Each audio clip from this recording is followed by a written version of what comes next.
Ladies and gentlemen, welcome to episode 41 of Detroit by Night. The Motor City broke down. Bullet with a name. It's quite the hairy situation our coterie, the nightlife, finds themselves in. After the Camarilla had extended invitation to our wonderful coterie, the nightlife, there was well, a distinct drawing a line in the sand as Mouse stormed out, not wanting to hear anything the Camarilla had to say. Anarch for life, or undeath in this case. Well, given that the Anarchs hold Detroit, and the grip is loosening very quickly, Mouse and Rashad had a chance to jump ship, maybe go towards the winning side. After all, the Camarilla seems to be unraveling a lot of well, everything the Anarchs have been going up. All three baronies having a different approach to the problem. But there's something to be said about facing something as old as the Camarilla and its members. And if that's not bad enough, right now a specialist has been called in. After an encounter with Ink and the refusal, Mouse and Rashad went over to Pride's, a prominent member of the Camarilla. And after an encounter with him and a small bit of explanation, they found out what he was really doing was buying time to allow a shot to be lined up. The first bullet fired some ways away, Mouse found. Ended up striking Rashad not once, but twice. After dragging his wounded friend, Mouse pulling Rashad through the sewers, looking for a place where they could actually find themselves some degree of leeway. There's only so much you can do in the sewers. Rashad had an idea. He was able to end up hobbling up enough blood, able to heal himself just enough to be able to end up getting towards one of many warehouses he owns in the city. However, as they left the sewers and started to approach the warehouse, there, just at the front gate, were two large spent shell casings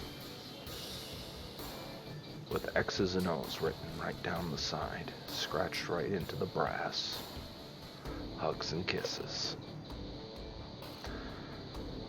And a chill running down their spine as the would-be assassin takes aim and prepares to fire another round. Let's start off with the individual who drew the line in the sand, planted his flag, this far, no further. The one who, as young as he may be, was bold enough to stand up and say, I will not bow, I will not yield. The one who was brave enough to spit in the face of the Camarilla and their poisonous olive branch. Mouse, how about you bring us into the situation from your perspective?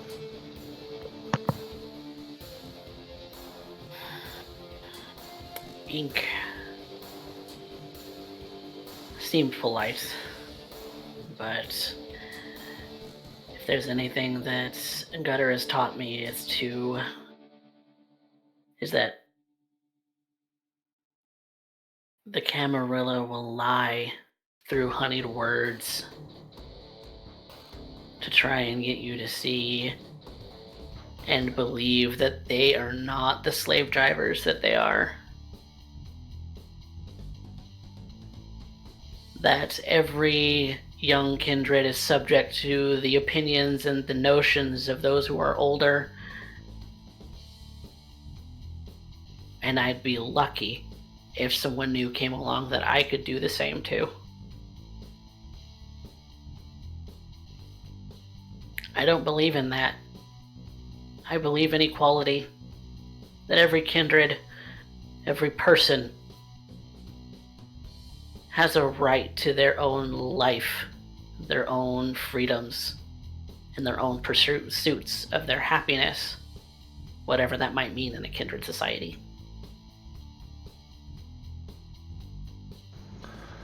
Well, I can assure you right now, you're making someone very happy, though you may not see their face. But you're not the only one involved in this fight. Rashad, Mouse's stand made you take 2 shots, enough to almost cleave you in half. If you were alive, you would most certainly be dead right now, if not for the venture of fortitude, the blue blood that courses in your veins.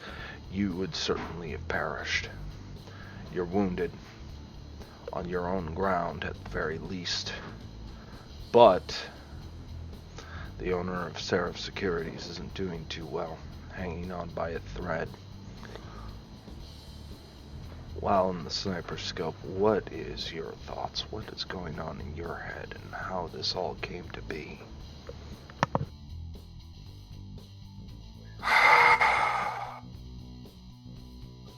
Mouse is very stubborn and would not even considering just listening to the end. Could have potentially walked out and wouldn't have had to deal with this. But pride has made his orders, and that sniper is with pride. Luckily, there is only one of them, but they pack a heavy punch. Even with the odds stacked against us, I refuse to go down. There is some way around this. Just have to think of it. I do not blame Mouse, but if anyone's getting out of this alive, it will be. It will be you, or it'll be Mouse. It will be Mouse. Brave words. Ironically, the elder in this situation willing to give up for the child there. How very anarch of you. Well, let us not continue living in bullet time, as it were. Gentlemen, I need you to choose together how this goes. High or low?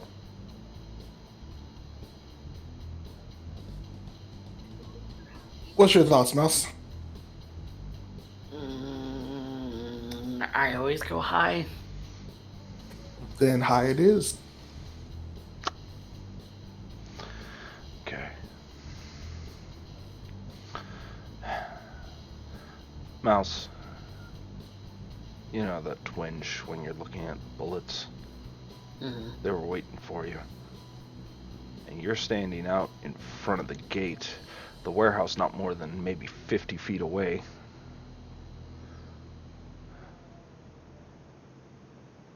And perhaps the bullet's already in flight, and you don't know. I'm going to give you both an action right now.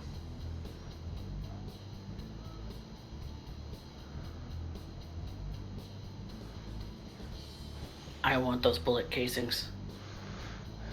Alright. You snag them up. Most certainly you grab hold of them, and they're heavy. Like, not pounds, but it almost feels like half the size of a spray can. Yep, and they're going in my bag.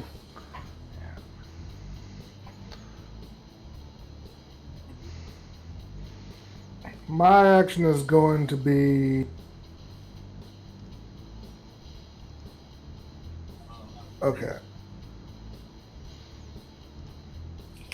Seeing this, I think it would be wise to hit the deck.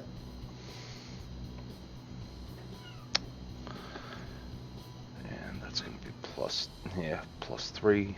Mouse, you feel a sudden pain in the left side of your lung, just above your heart. As you look down, you end up seeing a large bit of yourself on the pavement. Like it was there, it wasn't there, and suddenly it's there. And after a second, you hear the crack of the shot. Pain is unbelievable. You can feel the night air caressing your head and tortured lung right now. Any lower and that would have been your heart. You're taking 3 points of superficial.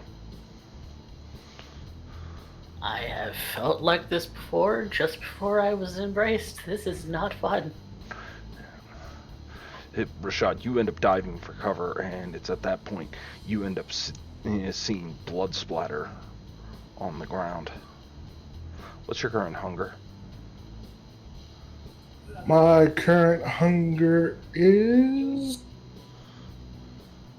2. Okay. You feel the beast crawling up as you see the blood on the ground and the need to leave. It's struggling right now. You can feel a bit of panic.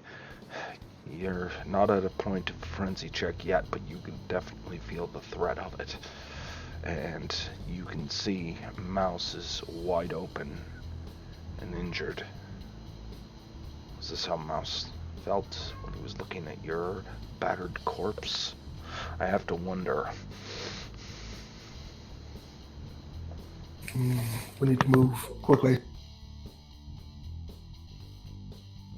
All right. Mal, we need to start dashing. Alright. Okay. So, here's how we're going to end up doing it. This is, like I said, it's going to be 50 feet, but this is, Mouse heard it, like this is a closer shot than before, but still a distance. You're still feeling effects before you hear the shot, so there's a fair amount of distance. You might be able to make it. It's going to be a case of your stamina plus athletics versus the next shot, which is not going to be lined up. It's going to be on dex rather than resolve this time. Mouse? Where the plan is to get into building? That's what Rashad's doing. He is running to get inside. I'm going... Okay. Real quick. What would be the tallest building in this area? Because she has to be up highest. Highest building in the local region is about 4 stories tall. Outside of that, there's a church tower. There's a few skyscrapers on the further side. There's a lot, but it's going to take some time to be able to really narrow it down. All you know is whoever's shooting is behind you. Behind us. It has to be up really high in order to get a clean shot like this. Banking on the tower. Try to stay out of sight.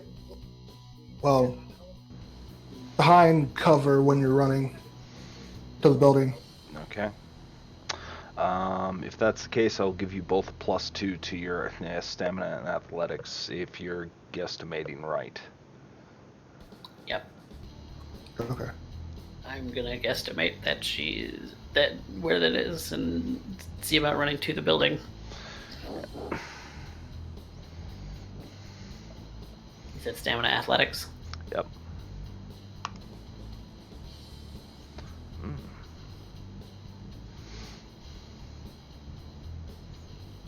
Two versus one. Okay. I need to okay. re-roll those. You're gonna spend willpower? Yep.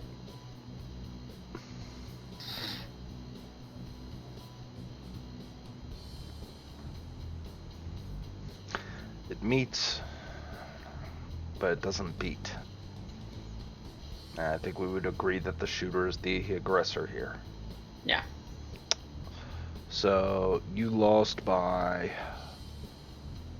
1, so you're gonna take 2 points of superficial, so that's gonna be reduced down to 1. I believe that's the range anyway. And I was calculating what- If I recall, you have one wound left. The rest are all aggravated, correct? correct. You Would lucky. toughness help him? If you're willing to spend the blood, no, it wouldn't, because you'd be reducing it by 1, which can't half any further. Yeah, Okay. to a minimum of 1 damage. Yeah. Okay. Alright. So you guys are running towards the door. Yep. Get in the building. You end up bolting, and Mouse, you see another shot. This one, thankfully, grazes an area that is already open on Rashad. The bullet hit in the same place twice, effectively. There's a lot of blood splatter on the wall as that key card he ends up keeping in his wallet is pressed against the sensor, allowing the electronic door to suddenly fly open, and you both end up getting real close as you close the door, getting out of line of sight. Do I see where the actual bullet went? It is currently in the wall about 3 feet above the key card, or 3 feet to the side of the key card. Okay. Gonna be tricky. You're more focused on trying to get out, so I would say a wits awareness -2. All right. Can I try to help them figure out where this possibly might have? Not really. You're kind of focused on making sure that the key card was placed. You're the reason they can get in the door, so I'm going to let this be solo for Mouse. Mouse, 3 successes.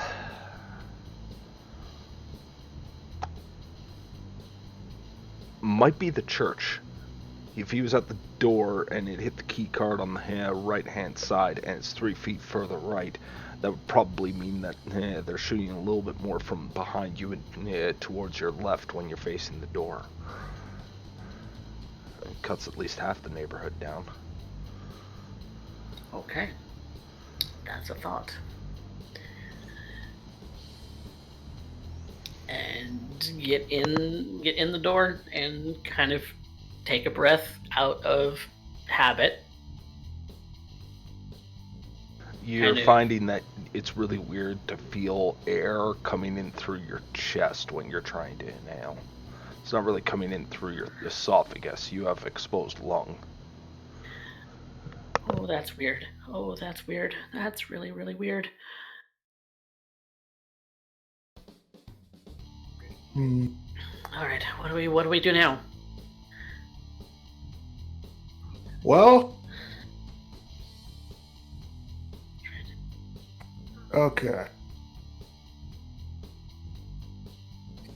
Out of curious, after that, I think there would be a sewer grate probably in this building. At least that's sewer connected. grate? Not typically. You would end up having you would have drainage, but yeah, drainage that would eventually connect to the sewer. yeah, but that would be trying to go through a 3-inch pipe. Yep. Mm. That's not happening. Yeah. In a place that was specifically designed for an assault and is a bunker, I understand. That was not where you were running. You specifically avoided that area. Yeah. Okay. At this point, we have several options. Because we cannot stay here the entire night. Yeah, spit it out. One, we might can either get Jay or Kowalski to help us with this possible. Why would they? Well, at this point, they most likely wouldn't, so we would have to bargain with them or repay them in some sort of way. I don't know about you, but I don't really have anything on me that is worth anything.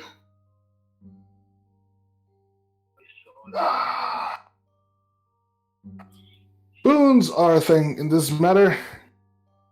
Yeah, nobody's gonna want a boon from us. You heard Hector, our track record's kinda shitty. So I don't see that working. Okay then. You can try, but I wouldn't trust Jay if I were you. Why's that? Because I saw her talking to Camarilla. So what you're telling me is I shouldn't trust you either because you've talked to Camarilla? That's on you. Right. Trust isn't exactly about somebody having your back. It's about knowing what they're going to do. Do you know what Jay would do?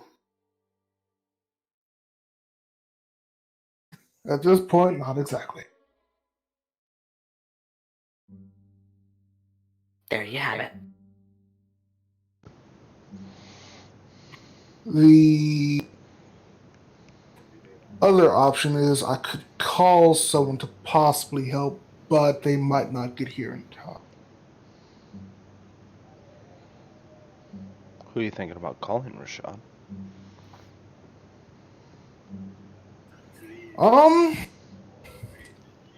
Really bad thinking, but one of my touchstones, actually. Okay, who are you calling? Liam Burr. Ooh. Old war veteran.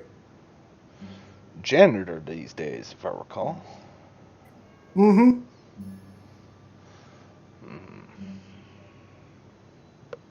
Alright. You end up giving a call. While he's doing that, is there a window that I could just kind of gently peek around? Of course. They're about a story up, so you have to climb through a lot of scaffolding, but... That's fine. As soon as I find a position, I am using Cloak of Shadows to make myself invisible. Okay. So we'll do this one at a time. Mouse, you're trying to keep an eye out. Mm-hmm. You're using Cloak of Shadows. Yep. Would you be able to roll me a Resolve plus Awareness? And while you do that, Mr. Rashad is going to have a conversation.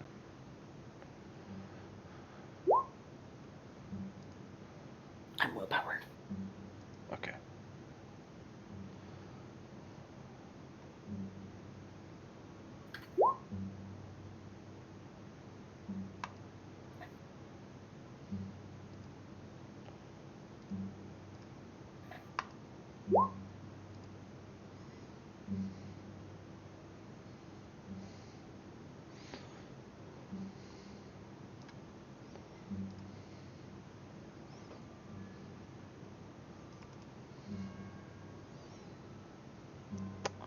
You don't see anything.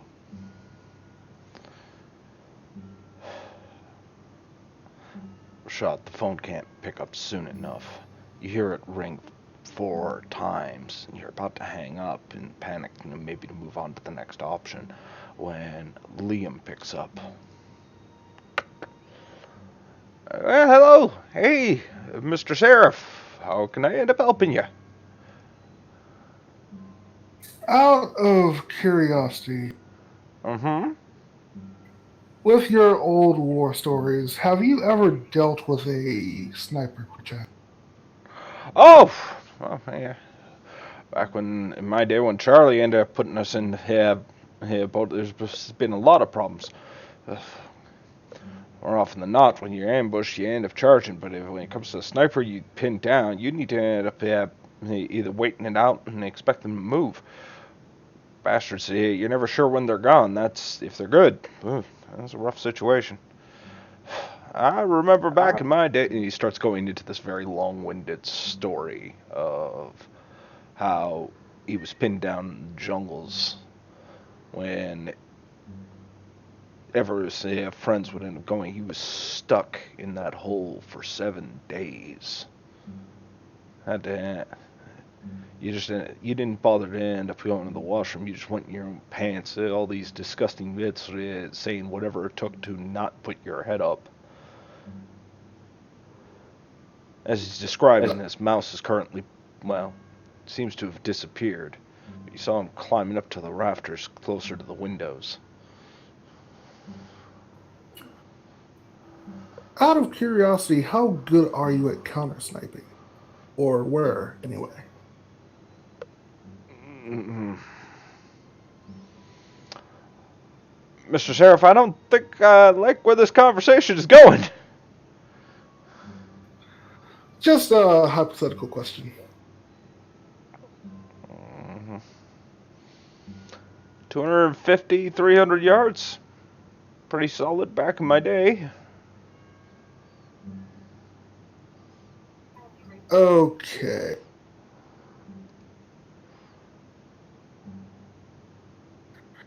Might need your help with something. Oh, God. Why do I not like the way this discussion is being framed, Mr. Sheriff? I have a problem, and I don't like it. I need your help. What kind of help, sir?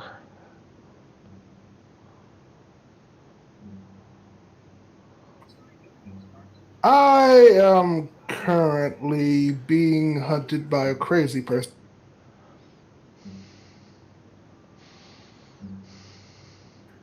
And you see, I can't exactly get the authorities involved at the current moment.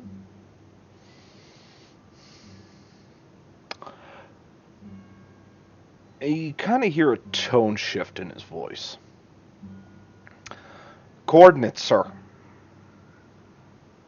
I give him warehouse number 13. Lucky number. All right. ETA. Yeah, 5 minutes. Hold. Head down. I gotta end up getting to the front desk. God damn it. Thank you. Yeah, and you hear the clattering of something. He might have just dropped the mop to end up here, starting to run in. He's like, Junk! Junk, get your fat ass out of that chair. We got shit to do.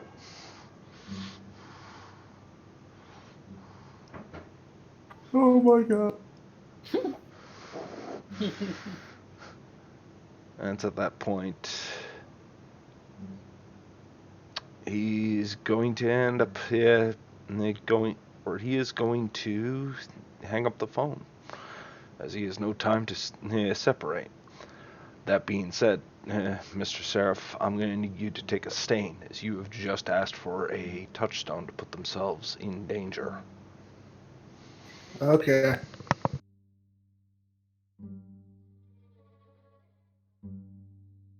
Need to somehow figure out a way to keep that sniper in that. Mouse, you're still keeping a lookout, right? Yeah. You hear Mr. Seraph hang up the phone. And then for a brief instance, you see somebody walking through the front gates. They're a shorter gentleman, starting to have a receding hairline. seems to be a little bit more rough and tumble, old hoodie that has a lot of worn holes in it, old jeans, a couple of tattoos around his neck, and he's just starting to walk towards the door. Is this someone I recognize? No, you've never met this individual. What you do notice is that they have something in their hand. Looks like a cell phone.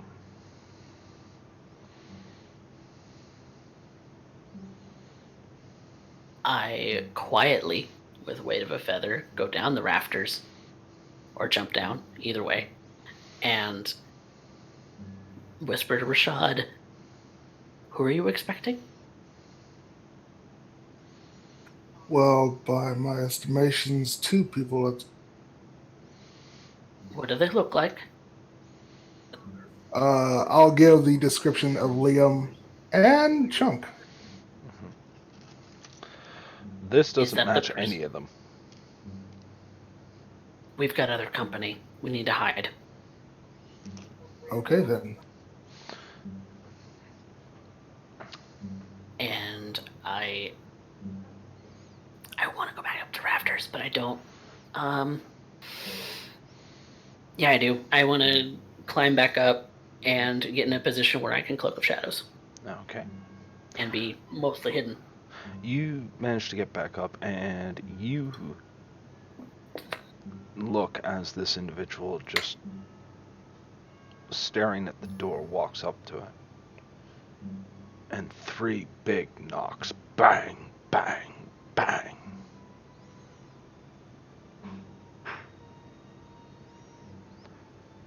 Bang, bang, bang.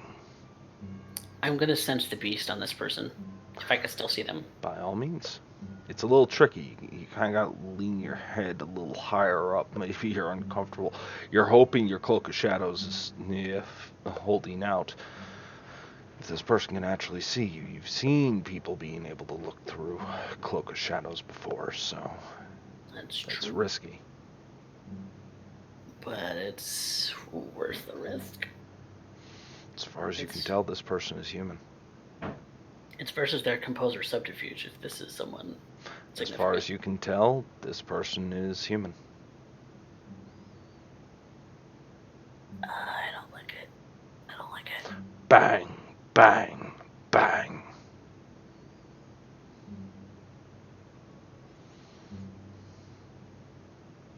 I'm going to ready my pistol.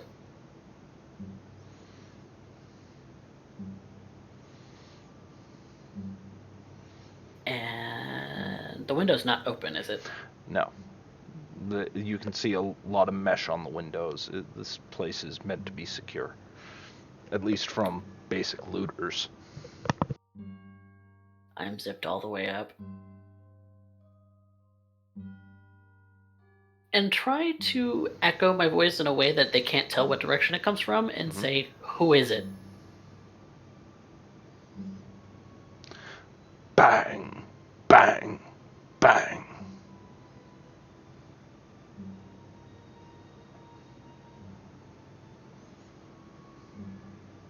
Did they not hear me? Because I called out, "Who is it?" Bang, bang, bang.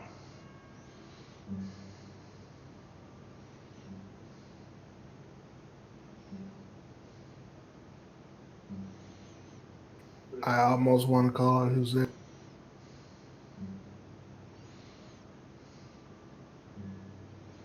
I'm going down toward the door. Okay.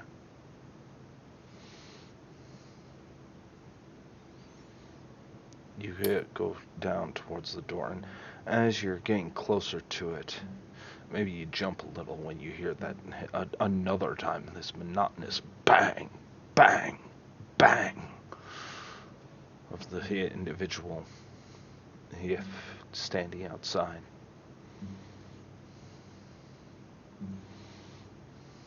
Who is it? Bang, bang, bang.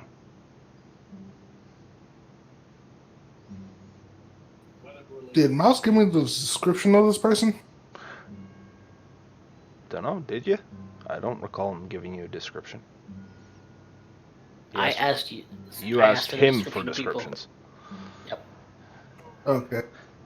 Mouse, who did you see? And I give him the description of that person. Is he still near me, or am I by myself? Where did you go? I'm by the door. Yeah. Yeah, I would have been by the door as well.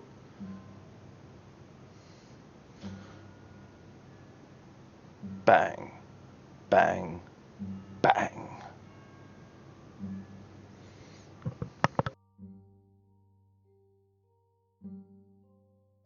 I have the gun ready, and I Rashad that if he wants to open the door, it's on him. Okay. I will open the door by a crack.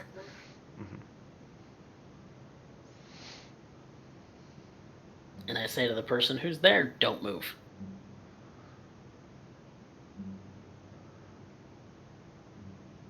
Am I speaking to Rashad? He's here. Am I speaking to Rashad?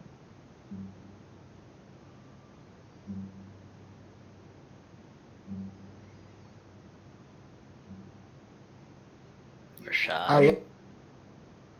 Yes.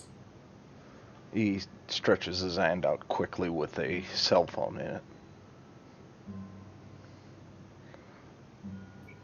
Okay. Quickly take the phone. Thank you very much, yeah, Rashad. It's been fun. The What? individual turns around, takes 3 steps, and then his head is missing. Then a Oh, shit. thunderous boom. I shut the door. The door shuts quickly. You latch it. You do whatever you can to keep it shut with the magnetic lock. Rashad, you're standing with a cell phone, and then it starts to ring. Jesus. I answer it. Hello, hello, Annie, are you there? Who? Annie, Anarch, Narc. Come on, Lexi end up coming up with names all the time. I'm sorry, but I don't want your subscription. That's funny. Yeah. It's a funny thing, you know. To my understanding, this is exactly what you here wanted. So I thought I would end up here having the fun time of introducing myself. Can you see me up here? I hope you're doing all right. I mean, a couple of holes in the back puts a little bit of a damper on the evening, but didn't want to take your legs right away. Yeah, thanks for that. Small pleasantries. Besides, makes it so much more fun. Is Now- this on speaker? Nope. I after this, I press button so it's on speak. Now, what was that beef? Accidentally pressed a button. Oh, that's funny. Who's your name? I didn't give it yet, but I was going to anyway. So, the man in the suit was here, Rashad, and I'm gonna have to guess the smaller one is Mouse.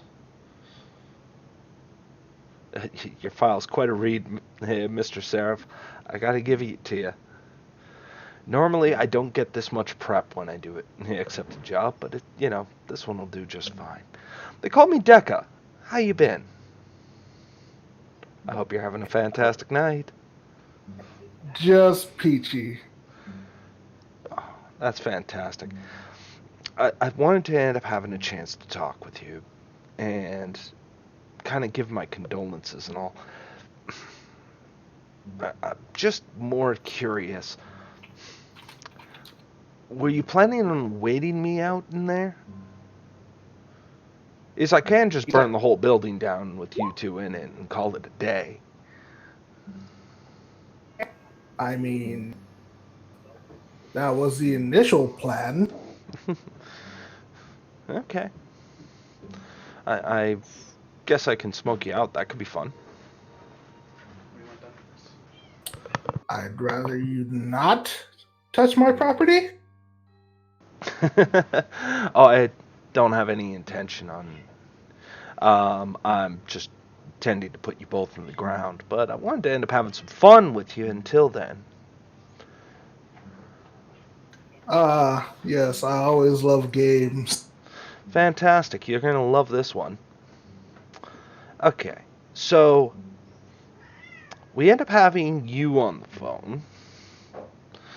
So there's something about your old man taking a chunk of the company, so that's fun. I'll deal with him later. And Mouse got a girlfriend. Small little thing, raggedy dress. I mean, I hear Mouse is quite the ladies' man. That's funny. You're gonna die funny.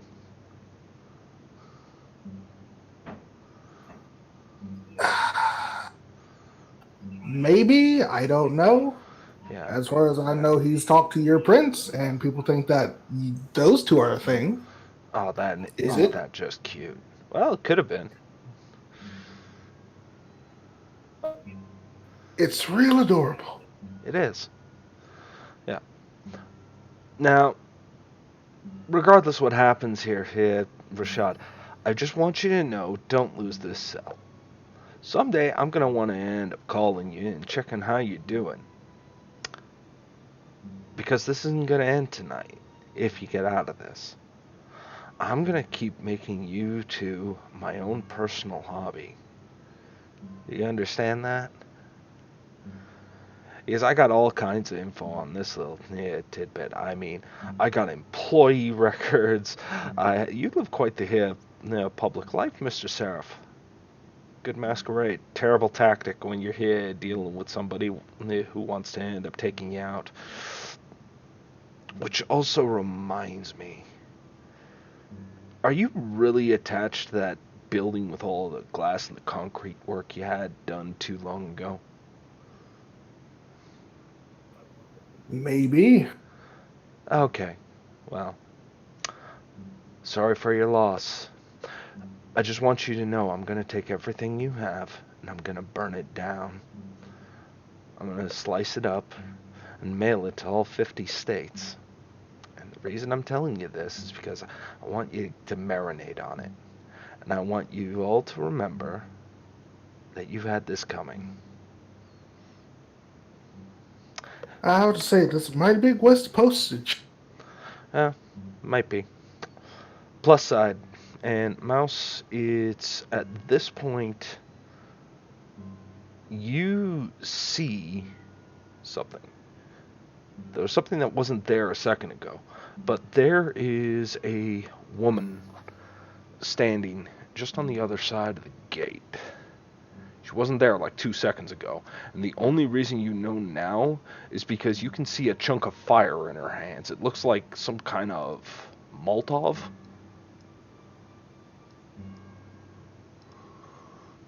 You can see her. Her hair is discolored. She ends up seeming to be armed heavily, carrying some kind of case along her back, and she's kind of pinning a cell phone with her shoulder as she lights the Molotov. That being said, I'm gonna wish you the best of luck. I'm gonna shoot her. Go ahead. Do you want dexterity or composure? Are you taking your time to aim, or are you firing right off the hip? I can go either way. They're the same dice pool, actually. This would be off the hip then. You're not getting shot at just yet. That's when composure comes in. Resolve if you're taking a time to aim shot when no one's seeing. Composure ends up coming down to when you're getting shot at. Dexterity when it's a quick draw is your basic rule of thumb. Do I get a surprise? Not really. Much like how Decca didn't get a surprise was shooting at you. You were aware that she was in the vicinity. You knew to look out for it. She's aware that you're in the building. Whether she can see you or not, she's aware. Alright. Alright.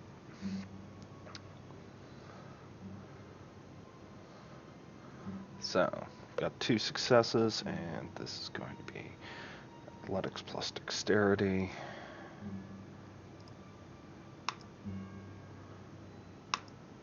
Whoops.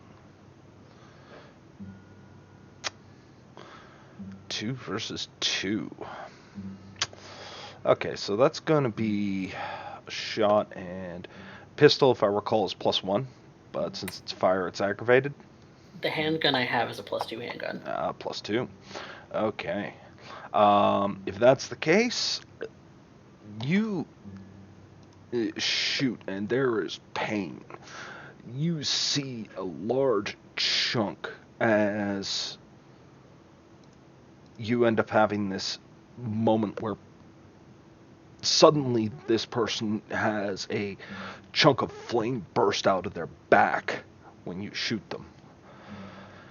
And there's a sudden scream. Rashad, you can hear it on the phone as you hear the sound of glass and gunfire as Mouse starts to unload out the window. You don't know what he's shooting at, but he is shooting.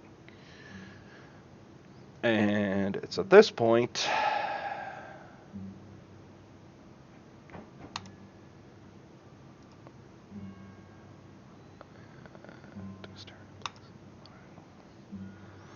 and they're going to rouse the blood. Okay. Changes at the end of this. So it's going to be +1.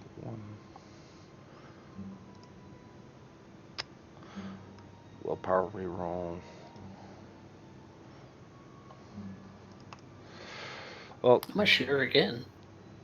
This is all happening on the same round. Okay. And her response to you shooting is to hurl this Molotov through the exact same window. So she has 3 successes. You're going to need at least 3 successes and a dexterity and athletics to dodge out of the way. I will do that. Is the same round actions? Yep. Okay. So you're at a -1 right now. Or nope, you're still at regular. Because this is the first action taken against you. Okay, so that's I did that at a -1. Let me roll one more. All right, 3 is 3. It still meets. So, Rashad, after you see this shooting, suddenly there is a flurry of light, and you see Mouse is currently on fire. There is a Molotov that is setting fire throughout the warehouse. And Mouse and Rashad, I'm going to need you to do a frenzy check. And Mouse, this is going to be a frenzy check versus 4. Rashad, this is going to be a frenzy check versus 2.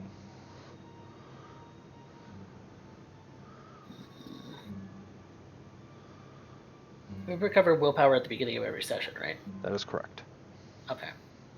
I need to make sure that I had my willpower tracked right.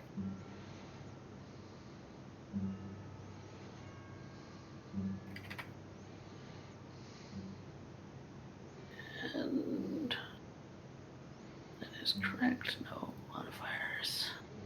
I hope that's a crit. Nope.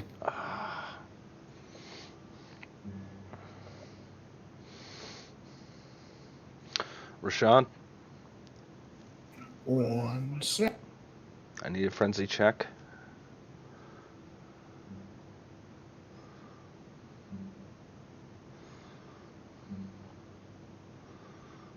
2. Okay. Ooh.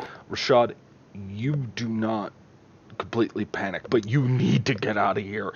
And the entranceway right now, the window right beside, just off to the right, where Mouse has been crawling up onto the rafters near the door to see outside, is currently on fire. Fire is falling onto the door. You can see it starting to ignite other things in the warehouse. You can already smell the smoldering heat. Mouse is running. He is full front sprinting deeper into the warehouse as he is knocking into things, trying to put himself out. He is flailing. He is crashing into things. Mouse, you take 2 points of aggravated damage for the fire, and this is going to be entirely based on control, whether you can keep yourself out. But the one thing you do know is you have dropped the gun.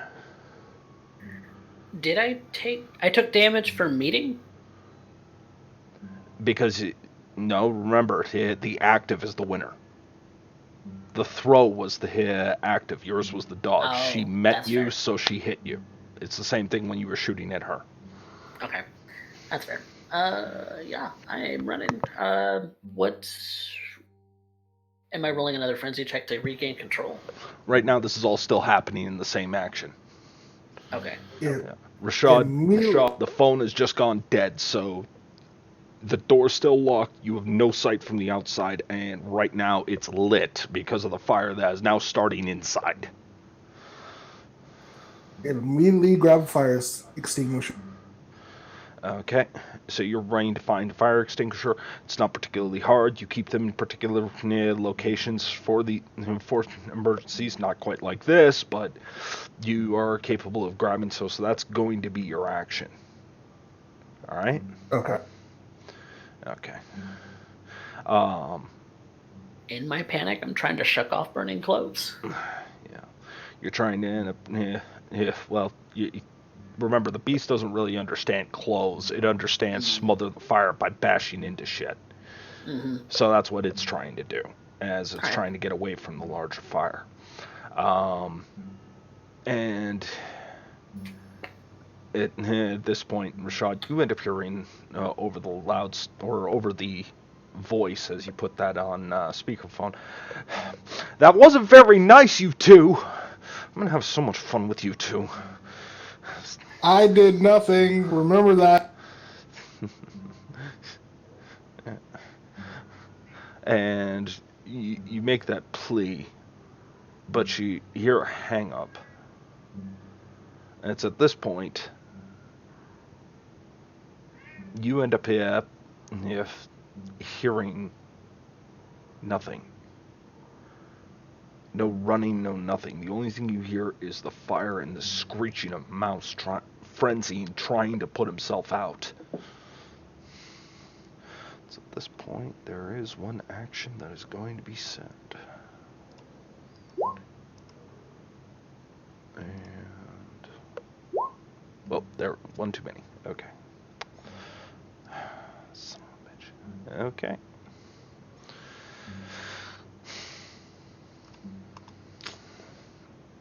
And it's at that point, the warehouse is currently on fire.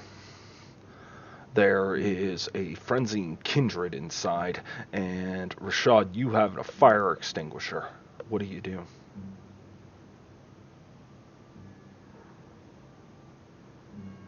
I hope Liam and Chunk got to see that.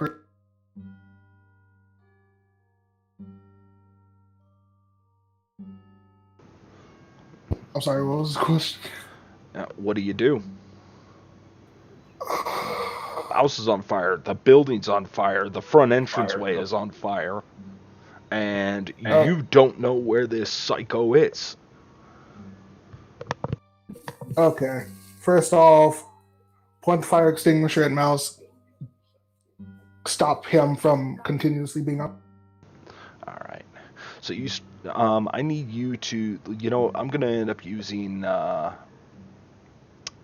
This is going to be composure and firearms for you, because you're having to go closer to fire to do this.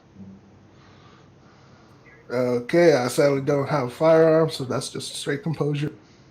All right. Going to need a difficulty of 2. Okay.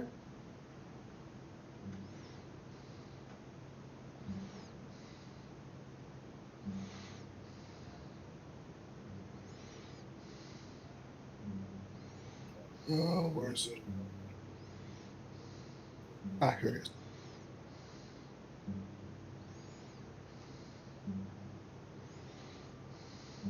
Nice. So, with that, Rashad, you start to end up hosing down Mouse, this frenzied kindred, covered in foam at this point, just dousing him. Thankfully, they kept these things charged. But you end up spraying him, and you hear the sound of breaking glass on the other side of the warehouse.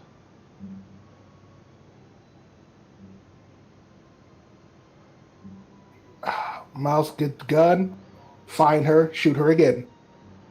Mouse, you're still in frenzy right now. You may not be on fire, but you've been burned. The beast doesn't want any part of the fire it sees. Right. So you can try and subdue it for a turn, or you can try and get another frenzy check. Up to you. But it's going to be difficulty 2 this time, because you managed to get some distance. To even find out where the gun is right now, I'd have to calm down, right? Yeah. Okay. Then I will spend the willpower for that action for this turn. Okay. I'm looking for the gun. All right. So first we're going to you're going to spend willpower. Now you're going to look for the gun. Okay. Yep. This is going to be tough, because that means you need to get closer to the fire. Remember, this thing hit you while you were still in the window. Yep. Okay. So is that a wits awareness? That is wits awareness, yeah. Okay. Just really looking for it. That's a 2. Is it worth spending the willpower right now?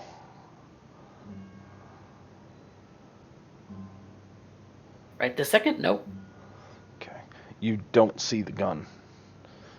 And right now the flames are starting to take up whatever the heck was in this. Rashad, what the hell did you store in here? A bunch of old documents from deceased clients. You are when. You are literally in a giant paper factory that is on fire. Yep. This is going to be so much fun. Yep.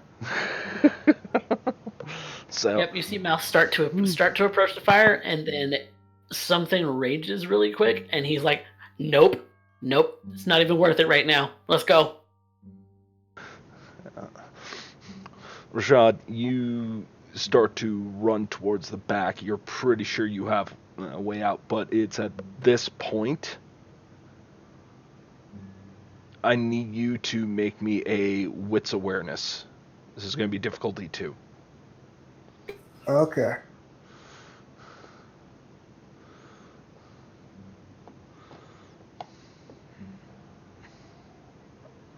Okay. Rashad, you're running towards the rear of the building? Yeah. Okay, so you're hanging on to this fire extinguisher, and you reach towards the end, and you grab hold of the door handle, and before you even realize what the hell's going on, you twist, and you realize that your hand is sticking to the doorknob. That's because it's burning hot. And you burn your hand very, very severely. And you look up through the windows, and you can just start to see the liquor of flames. Maybe that was the glass that you heard break earlier. She got the front and the back entrance. You're trapped in a building with nothing but paper and a bunch of fire. At this point, you need to try to put out the fire inside as quickly as possible. You might slow it down. All right, Mouse. You see that Rashad's about to exit, and he grabs the door, and all of a sudden he pulls his hand away like he's in great pain. And he Shit. looks around, and he is starting to. He's starting to end up looking at the fire that's about to spread. He armed with nothing more than a single fire extinguisher. Looking around, is there a safe route out one of the windows? Nothing's safe. She's outside. And if she's plugged the doors, that seems to be the most obvious route. So there's no guarantee that they're safe. For all you know, she could be waiting out there with a gun, just waiting to put it to your temple the second you poke your head out. Right. But that's something that's a chance. We are going to die if we stay in fire. All right. So I'm looking for a route, and if there's a safe way to get to one of the windows, then I am going to pull Rashad in that direction. Okay. You can climb up the rafters, but right now the first quarter of the front of the warehouse is now on fire. That fire is spreading through documents who have been sitting here for almost decades. That paper is well and firmly goddamn dry. Mm-hmm. And even now, as the automatic sprinkler system starts to kick in and tries to dampen the fire, it is not helping. It's not putting out anything. It's at most buying you some time. That's all we need right now. You start to end up hoisting, and I guess the question is, let's assume that it's north exit, south exit. It's east or west?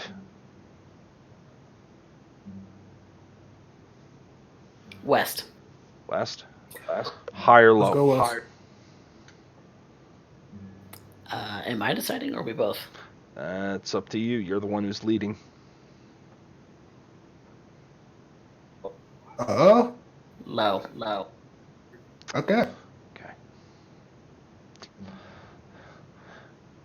Mouse. You end up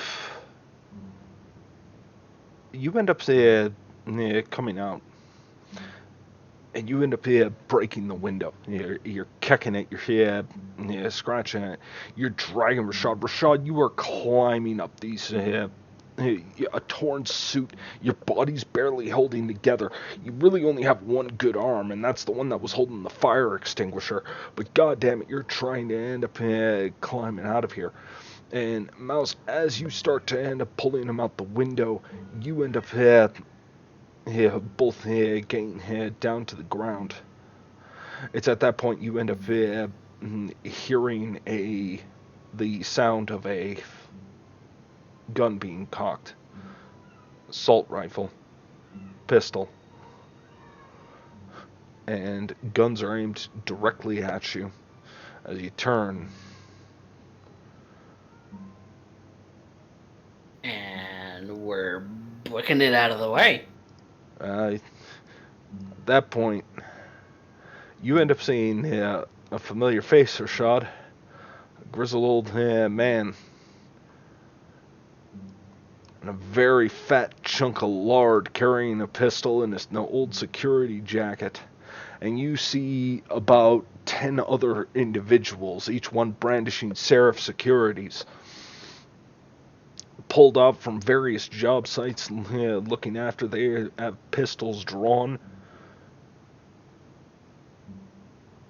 And it takes a second for them to realize what the hell is happening, and they see you.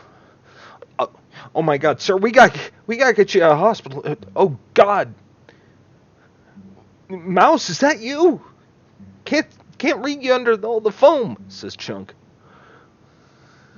Hi. There's a lot of explaining to do. You Mouse see the old man. Wasn't he the janitor? As he grabs hold of Rashad and puts his what's left of Rashad on his shoulders. You don't expect someone who looks this old to have this kind of strength, right? He's always dressed in the, the, shall we say, southern suit, checking patterns and all that kind of stuff. He just a fireman carries Rashad. And you could end up seeing that one of several black vans starts to pull up and opens the door. He tries to end up getting Seraph inside. Mouse, you have an opportunity to get inside one of these vans. Could be the one with Rashad. Chunks going into another one. You can see several others are trying to end up clearing the way. Others are calling for a fire department. I'm going with Rashad, but I'm also looking for Decca. Yeah. Keeping my eyes open for her.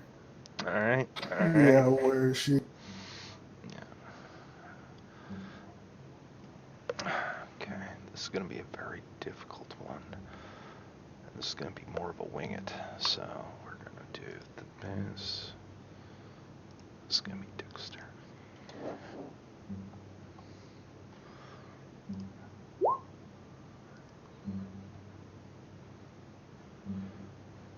Four. It's not a crit. 5, 6. Mouse, it's at that point you end up seeing Decca just for a brief instance. She's actually on the not just the other side of the street, but she's down a back alley right now as she ends up taking a shot at you and Rashad, but you don't feel anything. It's only when the van itself, as you heard it running, suddenly dies, and then you hear that thum. That's not a handgun that she just fired at you. Oop. And you can actually hear the engine dying as every bit of its mechanism is currently grinding. This van isn't going anywhere. It's at that point you end up seeing several of these employees start pulling out handguns and start unloading into the alley. And you swear you see her just fade from view. She's there, and then she fades away. And a hail of gunfire and flashes start to end up filling the alleyway. Does that alley have another exit? You don't know. Probably.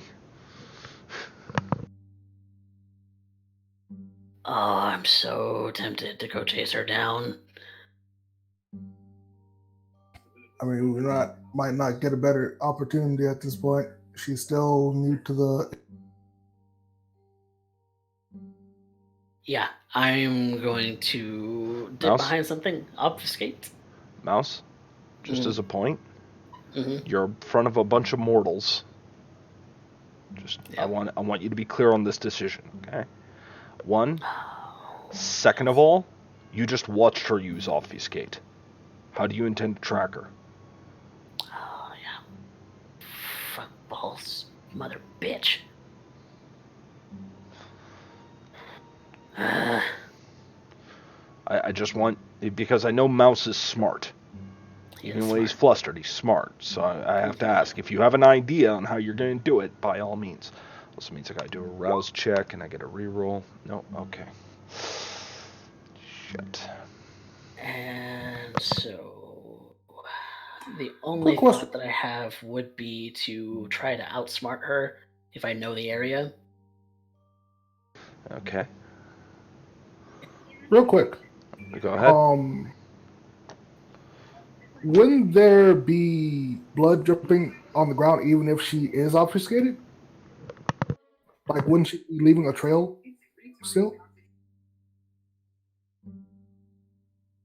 Or is that not how that works? Unless she has silence and death, there'd be footsteps too.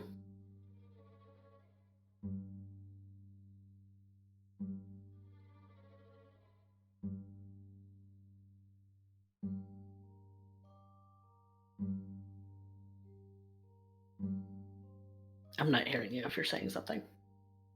Oh, that's my fault. It's up to you. If you think this is the best opportunity you're going to get, or if this is. Well, that's up to you. I think I'm going to let the scene cool down a minute Okay. before attempting to follow. Okay. Well, right now, Mr. Rashad, whether you like it or not, you are currently being pulled from your employees from one van into the next to get you the hell out of here. You are the MVP. They need to get you out of here. Okay.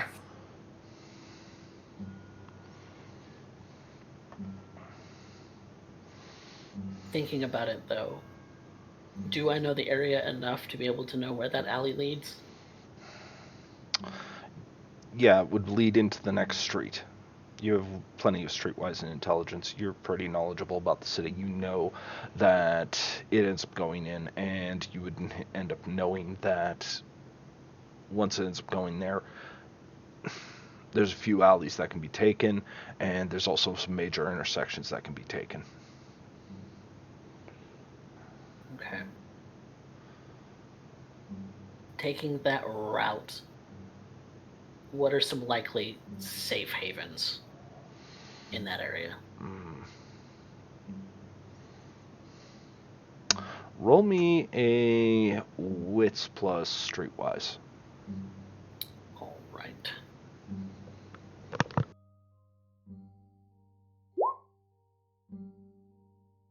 That's 3.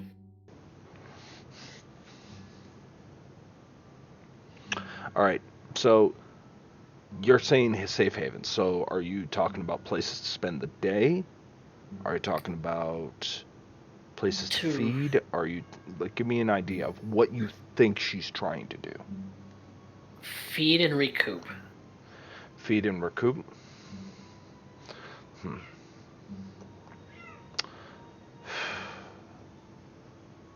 Yeah, there. I mean, if you're not shy about it, you might be able to end up finding. This is mostly a warehouse district, so you're probably going to find squatters. Maybe in the old church just by the way. You might end up finding a few other locations, places that ne'er-do-wells and addicts will end up typically culminating. This place doesn't exactly have a, pardon the pun, lively nightlife. Okay.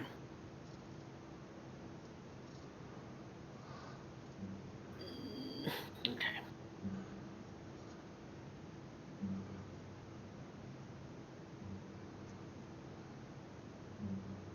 Rashad needs to get out of here. He's well, I'm not exactly in great shape, but yeah. We kind of both need to recoup.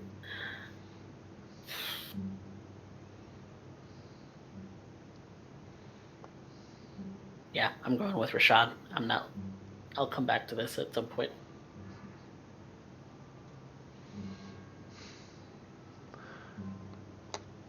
Oh, before we leave though, I'm gonna I'll try and get a bullet. Like, kind of use my knife to wedge out the bullet that got caught in the wall. Okay. And take it with me too. All right, that'll be a little tricky. We're gonna make that a Dex plus or a Strength plus larceny. You're trying to get it out of solid concrete. Yep.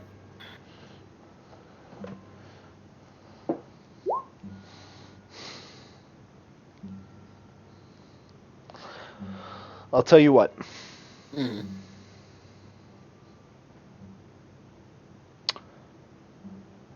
I will allow you to get that bullet.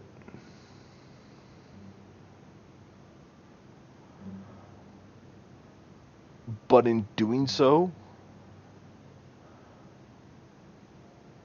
you're going to end up putting Mr. Seraph's touchstone at risk.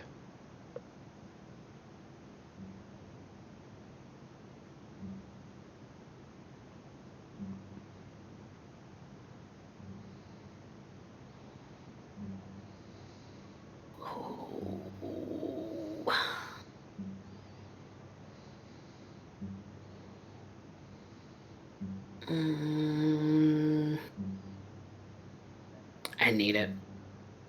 Need it? Hmm. Okay.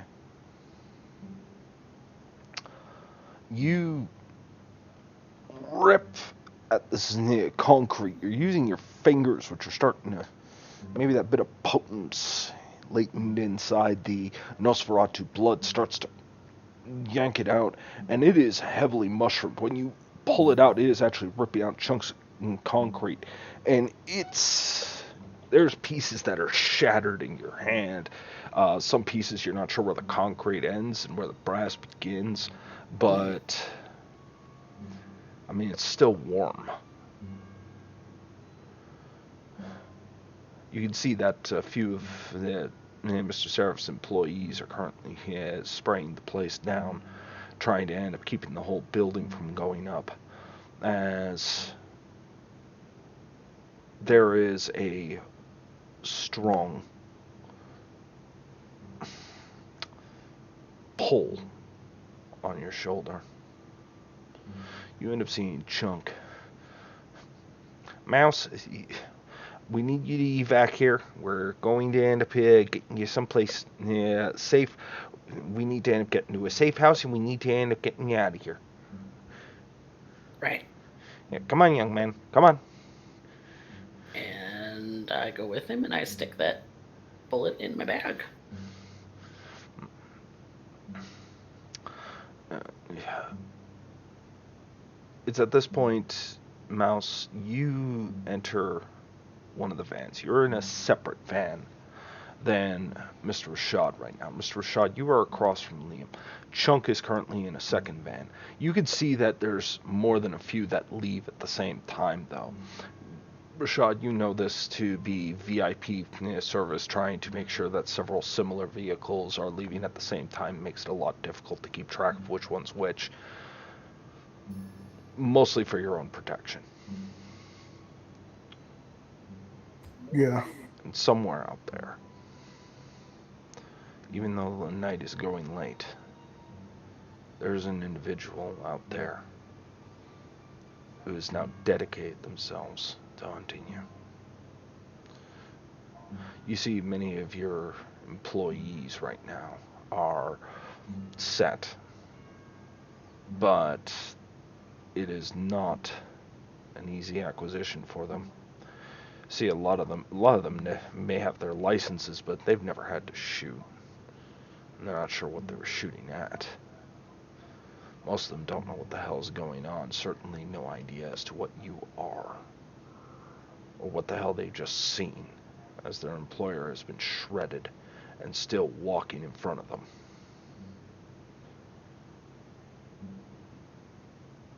This is going to require one hell of a internal cover-up, or you need to make a decision. You can see Liam is looking at you, and he's trying to patch you up the best he can. He's not sure why you're not bleeding all out. He's assuming that you're going into shock, or this is some messed up shit. I have no doubt that you probably profess to not go to a hospital at this point. Yes. I need you to roll me a charisma plus leadership. Okay.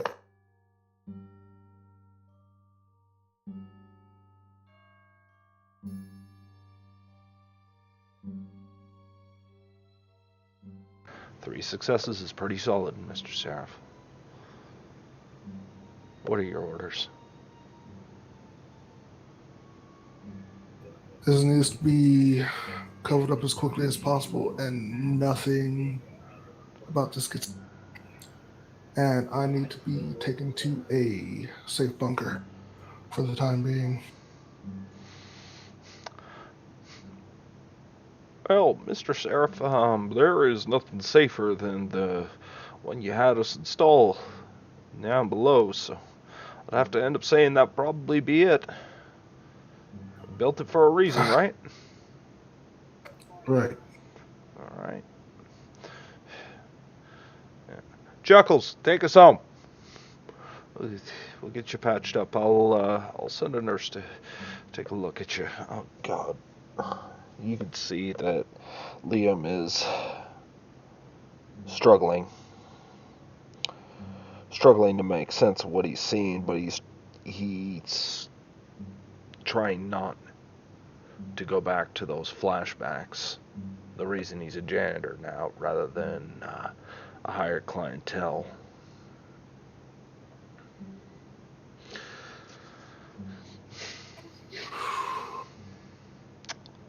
For Mouse, it's quite a different thing. You see Chunk as he is the driver of this particular van. You're placed in the back and surrounded by armed personnel. You're still absolutely covered in burns and foam, so not one of them can get a good look at you. Mm-hmm. But you hear on the radio that dispatch is to end up heading. The packages are to be delivered back to home. You might be able to read into that. You hear a lot of murmuring from the others, trying to figure out what's going on, trying to end up figuring it out. And it's at that point Chunk pipes up. Hey, now you're being paid to end up asking questions. You're here to end up looking after the package. Training first, gentlemen. They kind of pipe down for a moment. And you can see Chunk, rather than this lovable doofus, this fat old security guard who'd hand donuts to a young kid who was being taken in by the nice Mr. Rashad.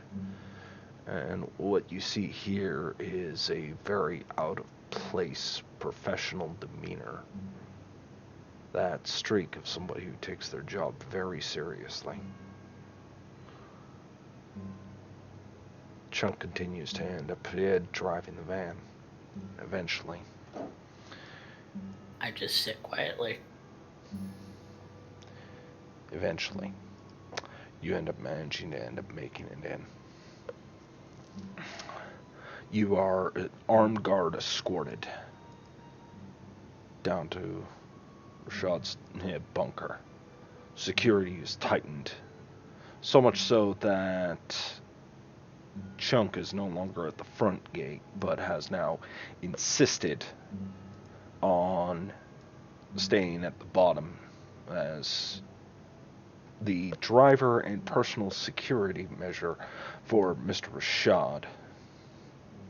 And probably the only one out of his employee who has some inkling to the real truth that's going on.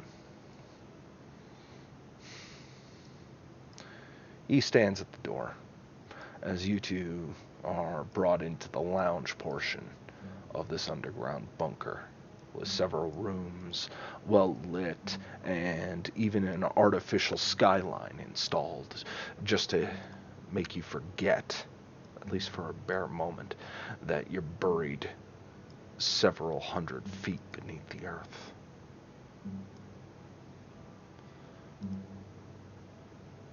Just escaping a incident with some kind of deranged psycho of the Camarilla. One who will burn, shoot, maim, and kill all enemies of the Camarilla. And you two just made the top of the list.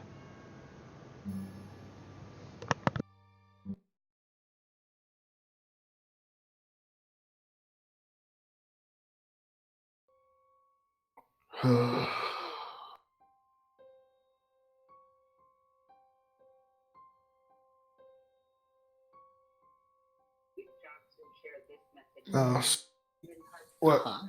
We're in the room alone, right? Except for Chunk outside the door? Chunk is outside at the elevator. Okay. So you are alone in this room, but he is available if needed. Alright.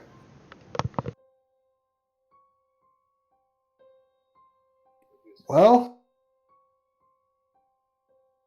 that was a Interesting event, to say the least. I think that's putting it mildly. Yeah, considering we're dealing with a lunatic that is hell bent on trying to kill us. Did you expect anything less? I expected something. I did not expect a sniper, to be honest. Just shows that you don't really know what you're doing. I don't really know what I'm doing either. But Can't know about everything.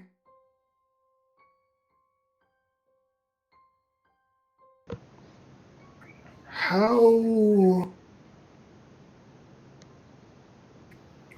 did she know where we were going to be?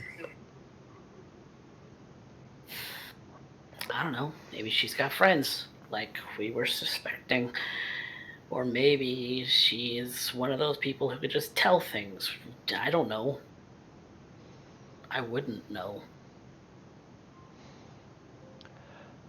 There is an odd ringing coming out of your pocket, Rashawn.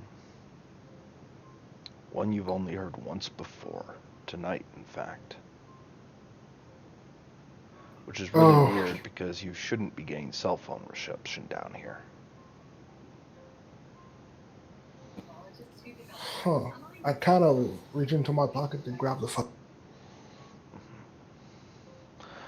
Yeah. Unknown caller.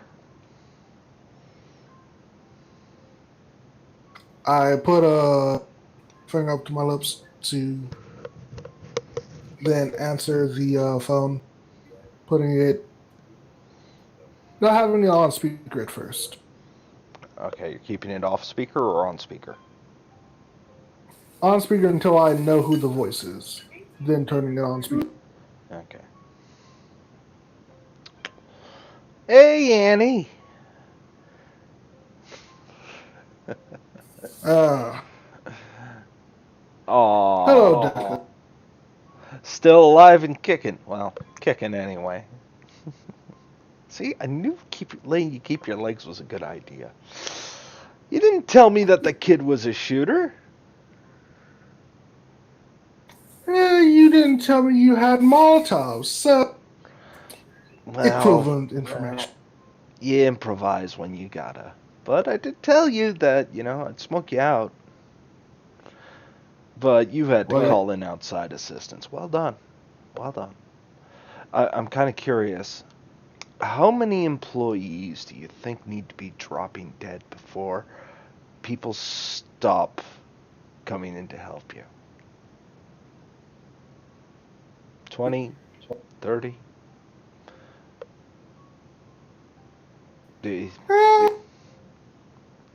Probably much more. Probably. Yeah.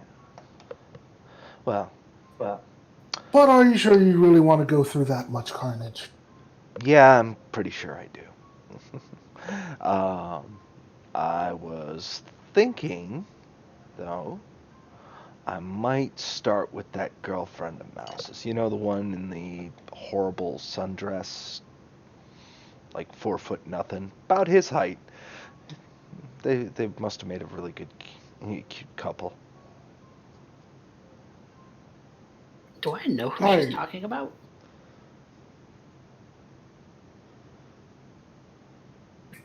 I truly have no idea who you're talking. Oh, well, I'm pretty sure Mouse is keeping some secrets from you, which wouldn't surprise me, but you two Annies will be giving me several nights of entertainment. So I'm just saying, I wanted to wish you a good night. I look forward to seeing you first thing in the evening tomorrow. And we get to start this fun all over again. Oh, joy. Yeah. Though I am kind of curious. What's with the costume? The one the kid was wearing. Costume? Yeah. I don't like masks. Well, good night, Annie. Good night to you too. Kisses. And so that In regards to the person who's in the sundress, who is she referring to? Who do you think? I genuinely don't know. Extremely short. Sundress. Dirty. I don't know. Who could she be referring to? No one that's alive. Stew on that for a minute. What? Who have you met? Who have you met that's extremely short? Nobody, really. Not a girl. And Bonche is the only extremely short person that I know, but otherwise than that, that's what Ari looked like. For a When she- split when she went up, second, you go ahead. Go ahead, Rashad. For a split second, you see a crack, just a tiny smile when Mouse says Bon, because he's just imagining Bonche in a sundress, because he is that like tiny girl size. Anyway, sorry. What? I'm confused. I am very confused. Because Ari's gone. You think Deca can talk to ghosts? Is that even a real thing? Can people do that? Are ghosts real? To be honest, Kindred are real, so it would not surprise me.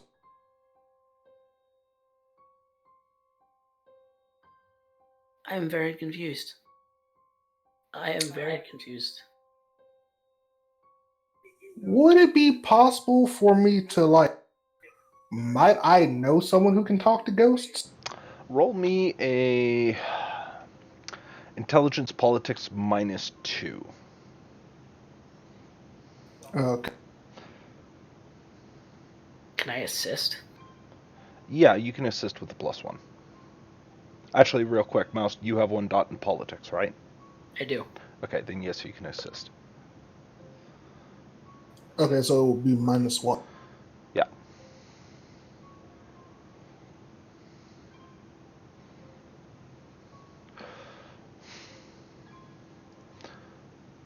Out of what you know, there are 2 that readily come to mind. The 2 that have any ties to that whatsoever. And one would be Newman. The other one would be Bonche.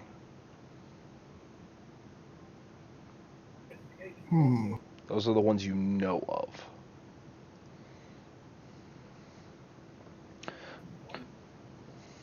What do you think she was getting at by saying something like that? Is she trying to get under my skin? Or is she trying to, make me all, fucking nervous or some shit? A person like that, I believe, would go out of their way to toy with the people she's going after. I mean, that much is obvious. So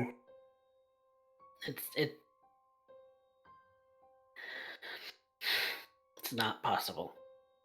There's no such thing as ghosts. I wouldn't go so far to say that. What, you've 2 met a people- ghost? No. But if anything, it would be up Mr. Newman's and Bonche's alley.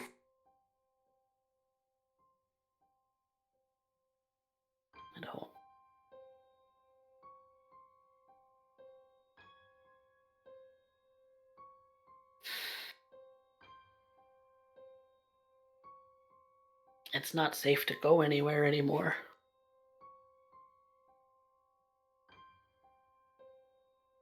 Like, even visiting our friends that we know is dangerous because that puts them at risk.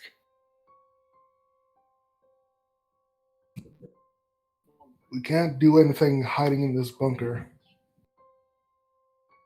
We need to figure out how to deal with her. Because she's not going to go away on her own. Mouse Rashad, I would like you both to roll me a Wits plus Awareness, -1. Okay. Individually -1? Yeah.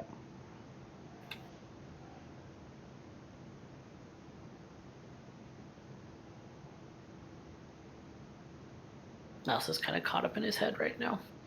Okay. Continue.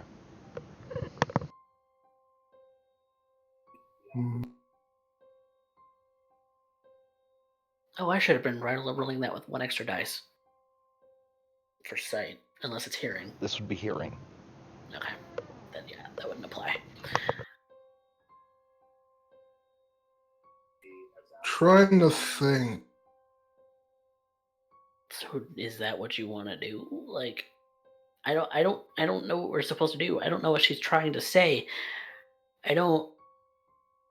Is she just trying to toy with my emotions? Because that's a thing that people do.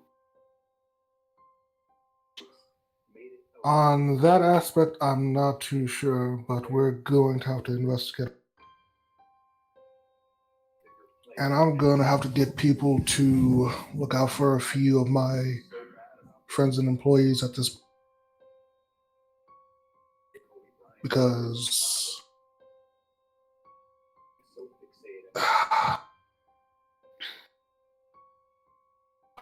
just going to get drastically more difficult. How in the fuck does she expect to take down your whole business? Like, blow it up or something, without causing a major issue on the news?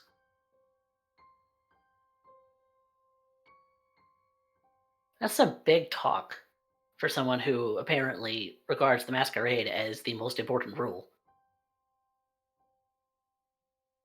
Considering the fact that she will not be able to directly destroy my business by doing something like that, well, I mean, obviously destroying my building would ruin that, but masquerade breach, she wouldn't be able to do.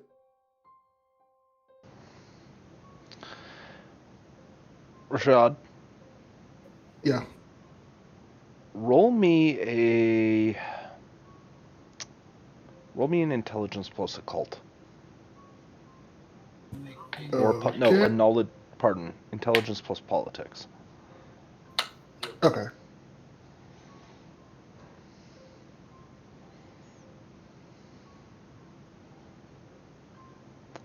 Okay, here's a question. What out of the entire night constitutes as a masquerade breach? Bullets happen. Arsons happen.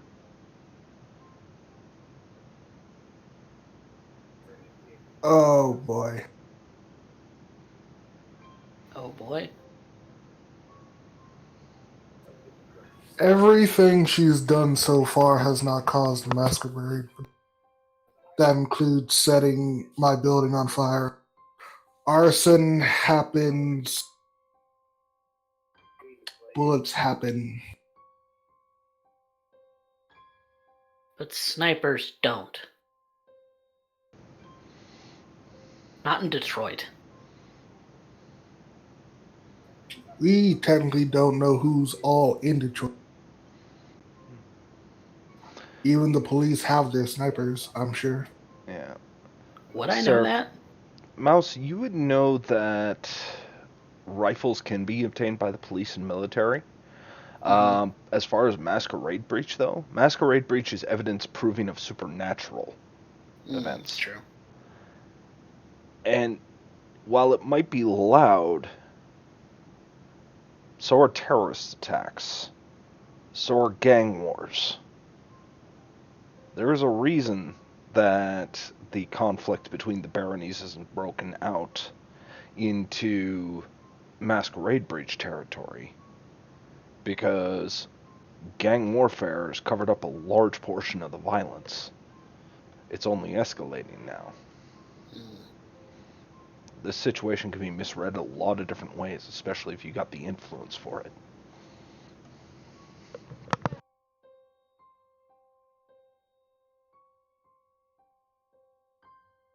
More accurately, Mr. Rashad, because you do have 5 successes, have you ever considered it being loud is the point?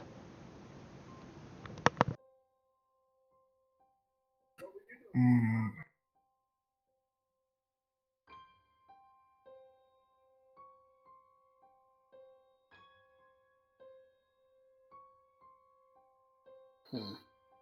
If that's the point.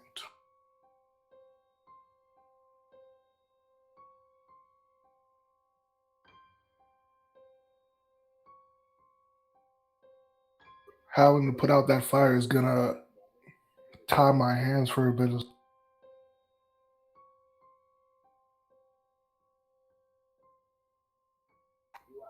So many things can happen behind this. Oh, this is nuts. I need to look into who Deca is. How does one go about doing that? We don't know much about the Camarilla, much less the Camarilla of Winnipeg.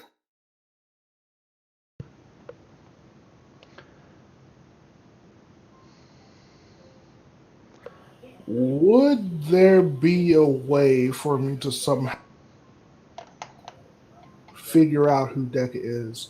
Because she's a gun person, so obviously she has to either be getting her supplies from someone or some, or she has obviously she has training with guns, so she could have even been in the military at some point. Well, depends on how old she is, right? Also true. But I will say this, at this point, you hear a knock at the door.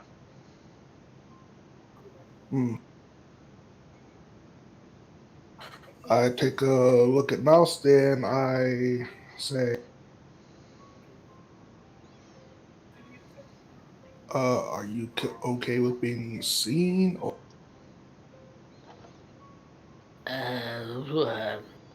I look at my jacket. How messed up is the hood? Pretty messed up. I mean, you were on fire. I might need new clothes. we can get that to you rather quickly. Okay, I'm gonna go to another room then. Okay. Oh wait, no, there's somebody at the door. Never mind. I'm gonna just hang out in the corner. Okay. Come in. The door opens and Chunk ends up coming out. Mr. Seraph, your guest would like to speak with you. Who might this person be? He kind of looks at you quizzically, like, did you already forget?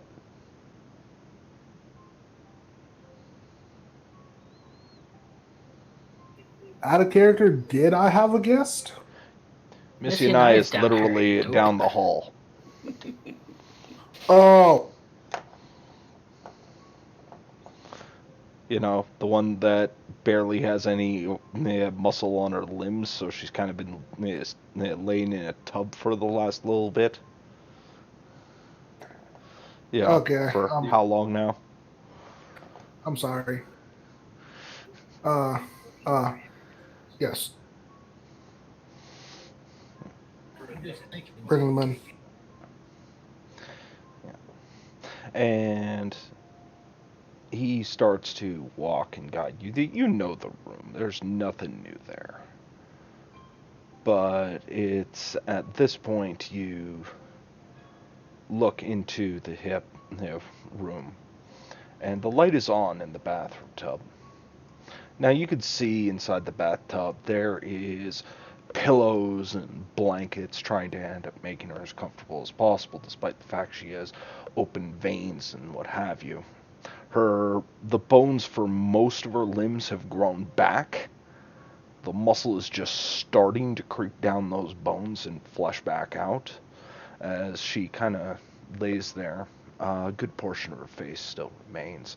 This Asian woman with very short, black hair and a very serious demeanor, though very calm as well, is currently staring up at the ceiling.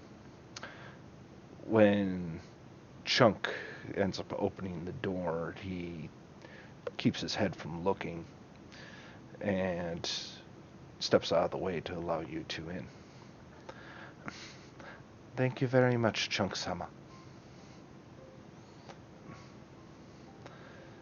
That will be all. You're welcome, Miss Yanai.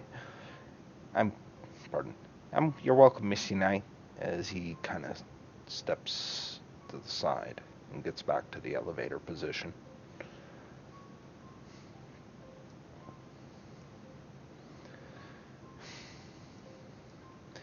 You can see Miss Yanai looks up at you both. It looks like you have had a rough day at the office, Mr. Sareth. Yeah, that's putting it lightly.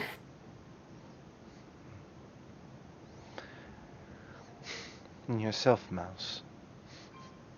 I can feel my beast wanting to get out of this tub as quickly as possible at the smell of smoke. And I've been better. Hey.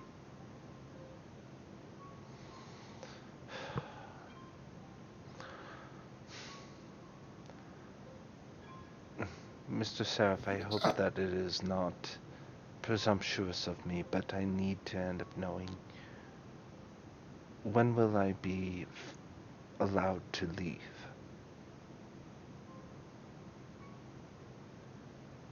I've been setting something up to help. In the next few days, a few people will be arriving to help you with that. She kind of looks at you. I see. I have been this way. It's given me a lot of time to think. And I wonder, why is it that no one comes? Was your meeting with the prince, or pardon, was your meeting with the barons adequate, to say the least?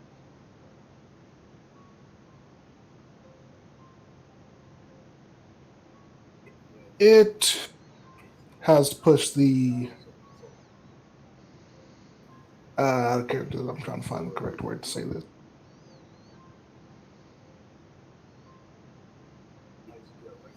The baronies have decided to join forces. Yes, She smiles a bit. there was a small interruption by the Camarilla, but You say small. eh, They kind of crashed the whole party. you can see a look of disdain on my face. Might as well be, Yeah. huh?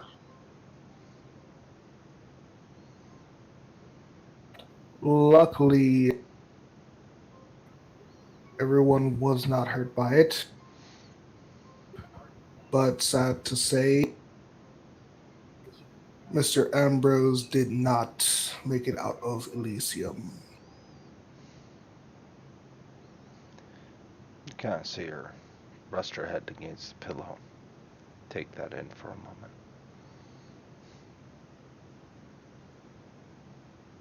Sayonara, Ambrose-sama.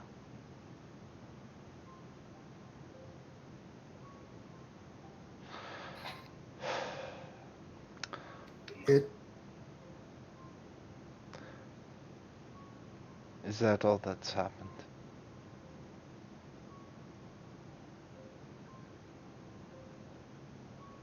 It was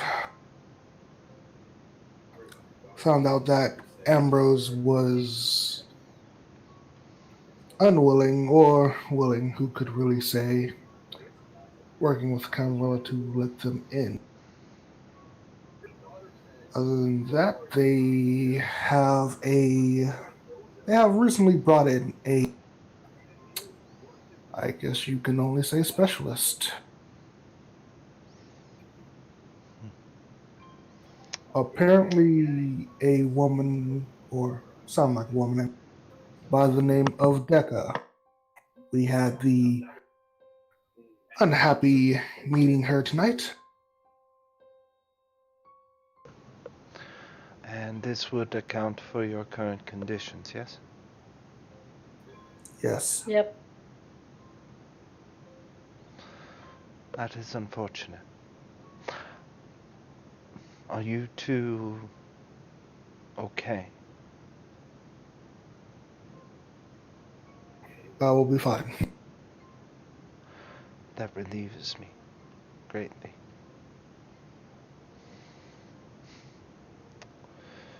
Mr. Rashad, you... She tries to force herself up. And obviously she can't grab hold of the tub to pull herself up. So she's trying to do this literally with nothing but what little abdomen strength she has. And you can see that Mouse, she's not in a good way. Like, it's not good when she tries to sit up, but she tries to do so. I help her.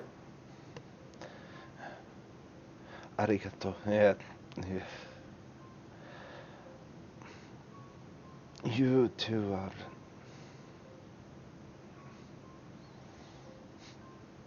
You are wondering about this woman, yes? Yes. We really only kind of have a little bit about what kind of weapon she uses at range. And I kind of pull out one of the casings and the smushed bullet. And then put it back in my bag.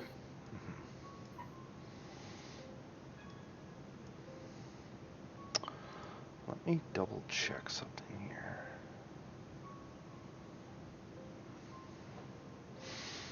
Thinking about taking him to a weapon specialist, see if we can find out what it is that she's using.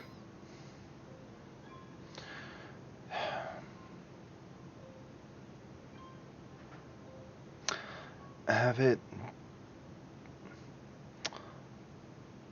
it delivered to my office. Mr. Seraph, would you be kind enough to have one of your employees contact a particular number to a Officer Hayashi? Of course. He is most precious to me. But if there is anything I can do, he may be able to end up pulling enough resources in the police department to get an understanding of the firearm you seek. Police? All right. She looks at Mouse. Not every... She struggles with the word. Kindred hides in shadow, Mouse. We've taken a point of trying to stay in good graces. I have friends in good places. And if they can help, then I will do what I can.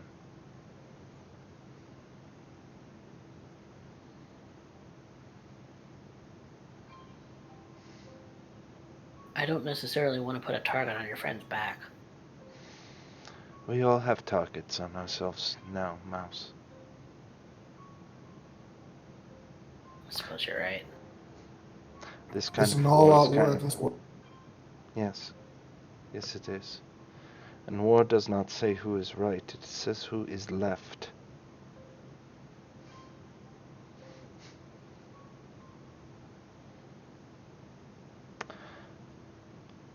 I will end up here assisting in any way I can. But in payment, I unfortunately must request it in blood. I can't stay here much longer. You understand this, Rashad? I have Very my own understand. interests. I have tried to be patient and not demand of my host. Unfortunately, I must be rude and request soon a leave of absence. This is completely understandable.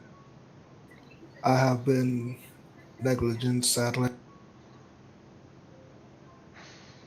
You are I forgiven. do apologize for that. You are forgiven and it is forgotten, Mr. Rashad Seraph. Thank you, Missionary. You can see it's painful as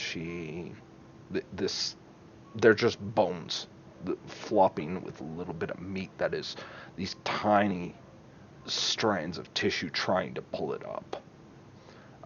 This skeletal hand in agony tries to reach out and places it on your shoulder, as though trying to give you a consoling touch, but reality is it's somewhat unnerving to see dead tissue trying to console someone who themselves is falling apart.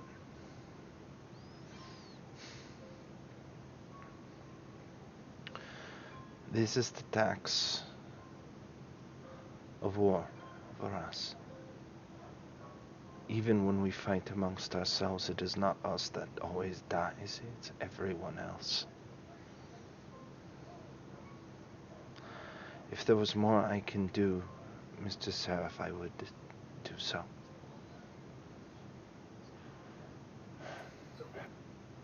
Thank you.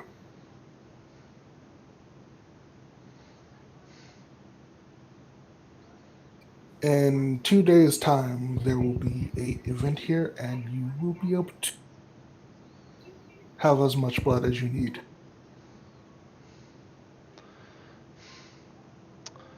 I fear I must request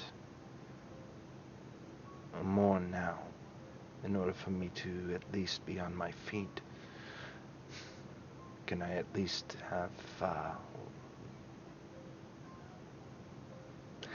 It's embarrassing to know that you are only able to spend your time in meditation. It is a good practice, but it is not something one should be perpetually locked in. The mind itself is a small meal for itself. Understood.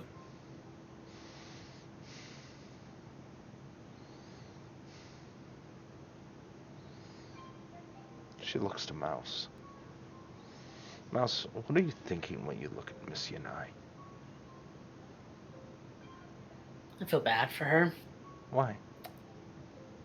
because she's stuck here right now, and Rashad hasn't really been tending to her. I feel really bad for anyone that comes into this room to be a vessel she drinks from, because with her in this state, there's a likely chance that someone's gonna die. Anytime someone is that hurt or that hungry, that's the risk. That's why Gunner made it an especially strong point that it keep hunger under control.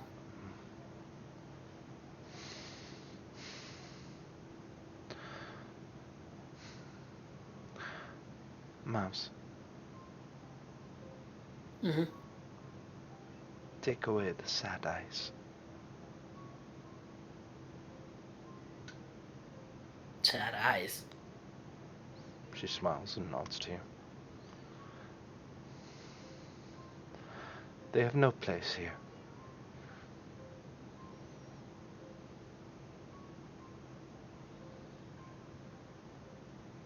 Got it.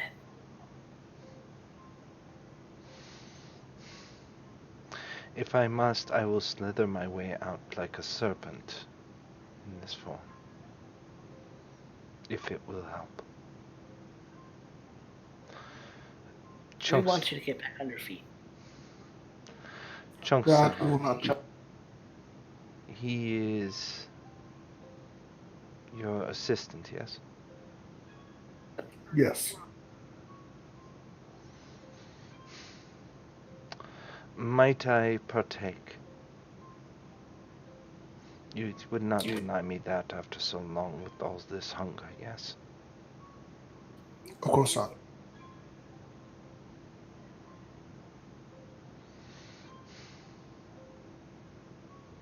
And at this point,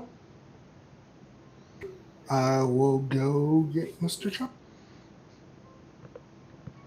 You can see that as you walk Chunk, he is standing there almost like a soldier more than anything. This is really weird. Because you've always known him to be a little bit of a buffoon. He's always been a well-to-do guy, a bit of a lug, not the brightest bulb in the pack, but, usually he's fairly out to do. This is him being stone cold serious.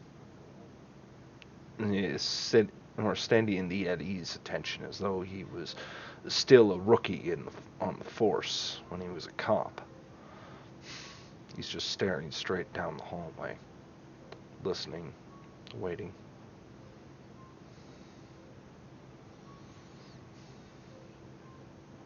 Mr. Chunk, I will need your assistance for a moment. Of course, Mr. Sheriff. He snaps to attention.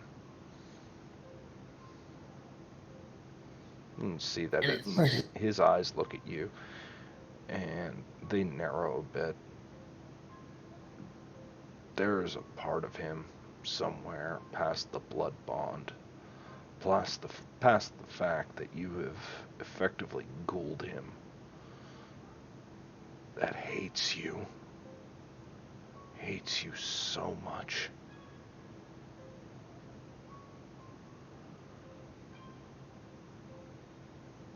But he does as he's told. He walks right behind you, lockstep. Wherever you go, he will follow.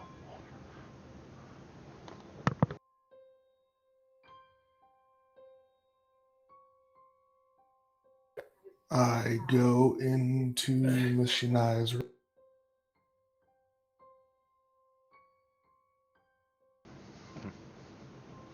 And Mouse, you have a moment here with Miss Yana, and Rashad is not in the room. An opportunity to speak with someone far older than maybe what you're used to conversing with. Is there anything you want to say? Anything you want to ask?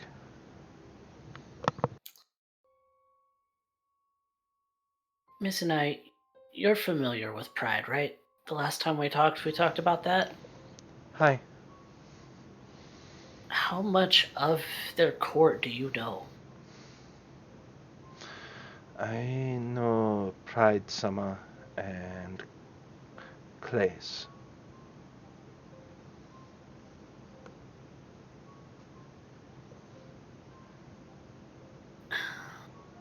Why do you ask? And any information that anyone has about them would be incredibly useful to stopping them.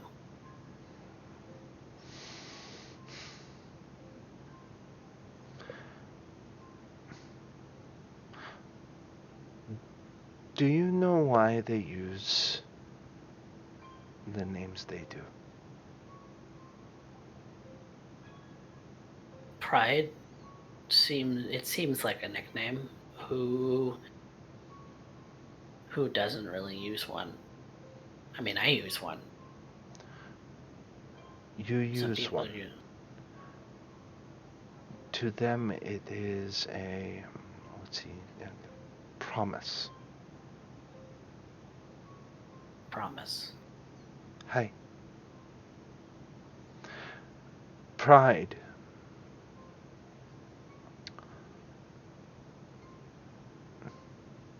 A noble beast. I do not hate him for being Camarilla. I do not hate him. We are both bound by Giri. We know each other.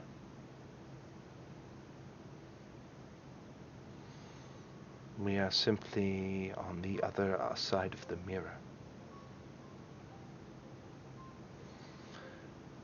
He can be a voracious beast when he needs to be, when he feels it is needed.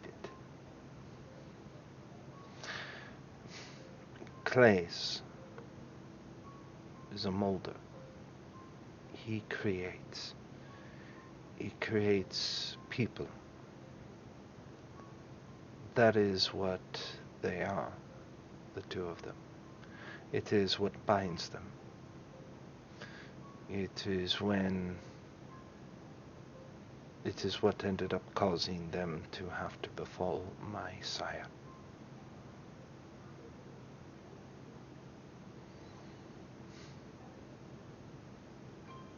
Is that what keeps you from being Camarilla? Your sire? No. No. What stops me from joining Camarilla?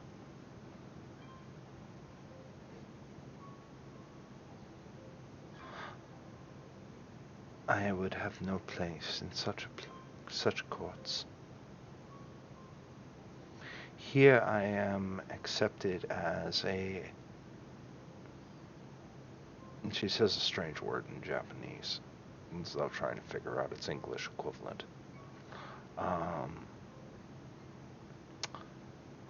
Anomaly.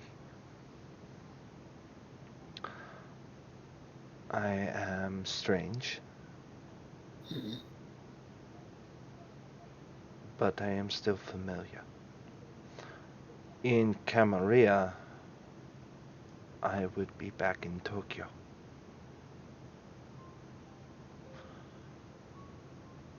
But I wanted to show I can do more.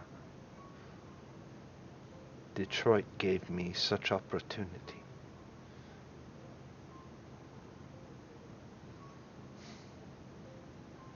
I would not give that up for the world. I kill when I choose. When Giri demands it. Never for more. So at that point, you see Rashad and Chunk enter the room.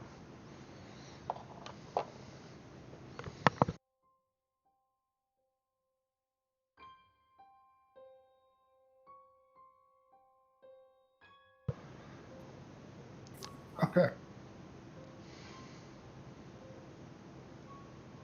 Sorry for the wait.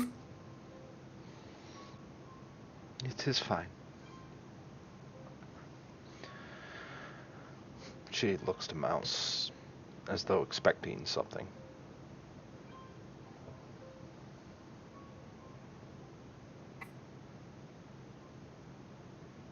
Thank you, Miss Yanai.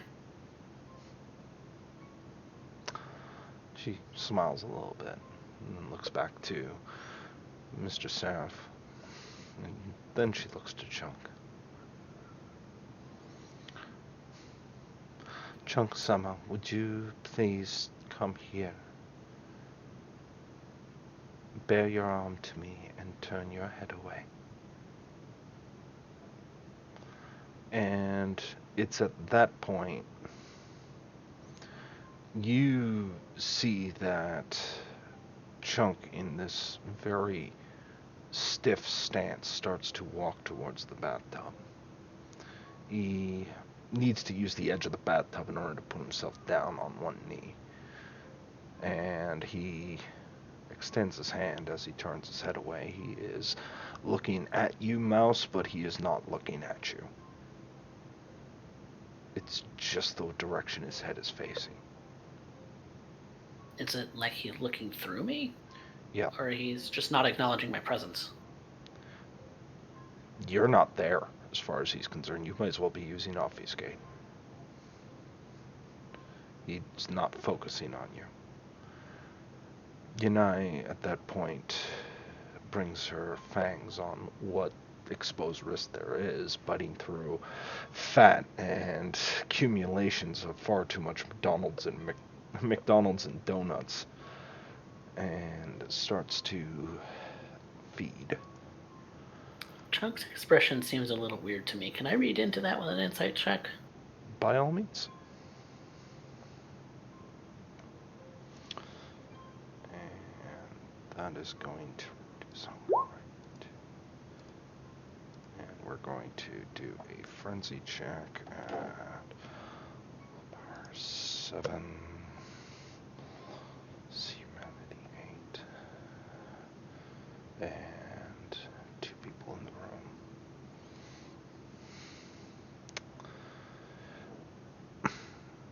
If you had to guess, you see Yanai drinks calmly.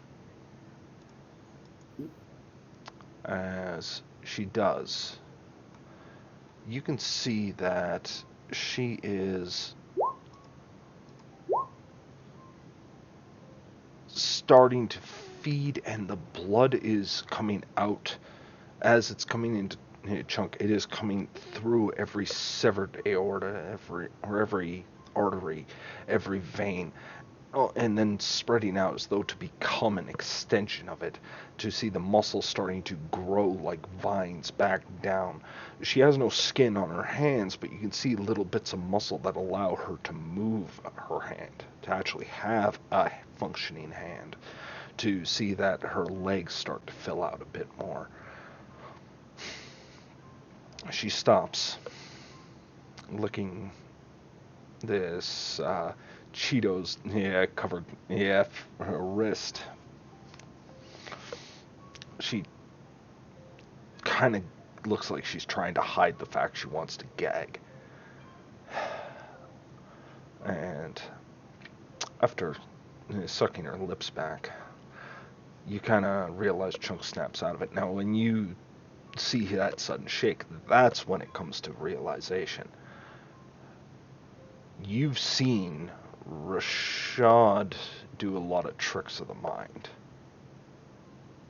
And you have just seen Miss Yanai use the power we know as Dominate. He's kind of confused as to what he just did. A little woozy. Nope. And she places that skeletal hand. You can see he's a little freaked out when she puts that skeletal hand on top of Chunk. You might read into that Chunk still hasn't figured out what the hell's going on, but she's assuming he does. But she kind of places it in this gentle fashion of thanking him in the way that I guess she presumes the culture would expect. Thank you very much, Chunk-sama, and to you, Mr. Rashad. Why not? That will make it much easier in the near future. You can see that she's still not fully at it, but she can move. You can see that she's moving a little bit more now, a little less painfully. She's still wrecked. But you can see that her legs start to move as she starts to slowly lift herself out of the tub.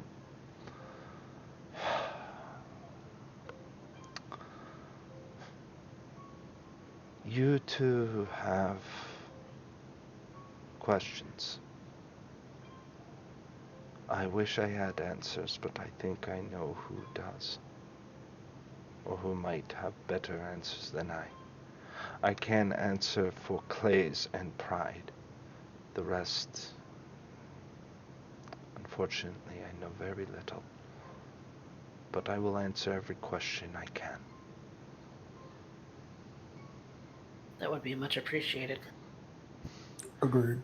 Is there a place with a little more open? I'd like to Fresh see some. air, as it were. I'd like not to see bad ceiling tile. Hmm. Yes, there is. She starts to raise herself out. And you can see that her movements are really janky, very rough. And I'm gonna help her. Same.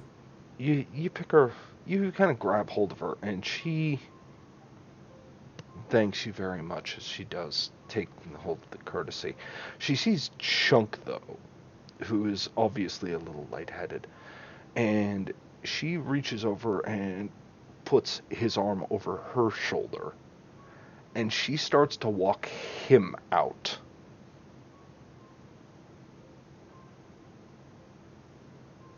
Huh.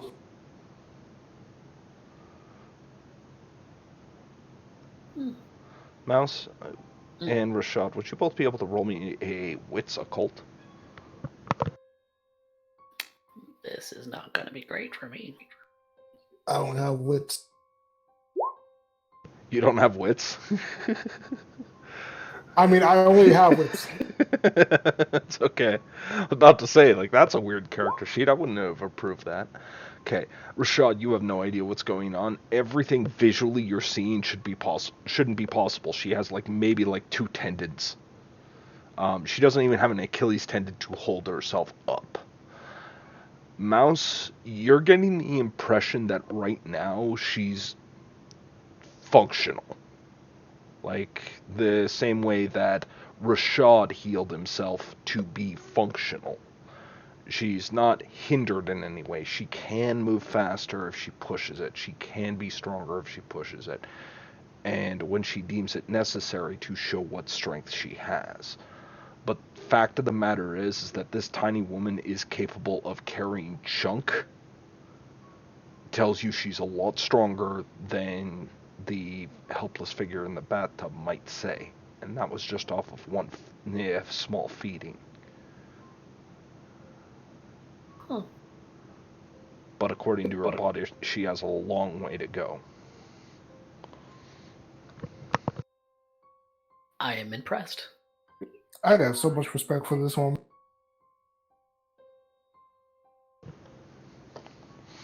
Is she Go ahead. Is she taking Chunk out of the room, and it's just me and Rashad in the room right now, or She are we all is- leaving the room? She is taking Rashad out of the bathroom.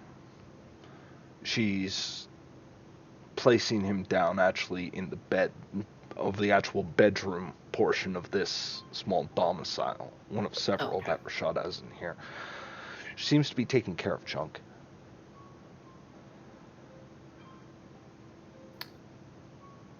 If you would like to go to a more open space, we could go to the lab. Hey.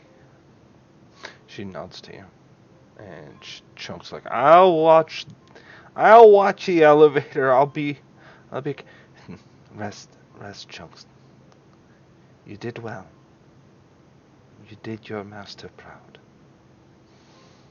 You can see that he kind of rolls his head away from you three when she says that.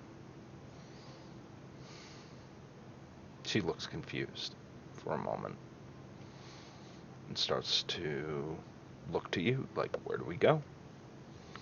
Keep in mind, she doesn't have any consciousness. She has no idea where the hell she is. Okay. I say right this way, and I start heading to the lounge. I was not aware that your influence was also in hotels, Mr. Seraph. If you consider this a hotel deep underground. Yeah, we're underground, she says as you walk into the lounge area, and she just looks at the skyline, this artificial skyline you've made. Probably cost about 10,000 just to make it. Yeah, that's a painting. Yes. Fascinating. Let's She, say that is the most safest place in the entire building for me. you have honored me, Mr. Seraph. She starts to walk to a chair. She's been dragging out the blanket covering what's left of her, and she's very keen to fold it just nicely in a way that it doesn't allow her open muscle tissue to actually stain the chair as she sits.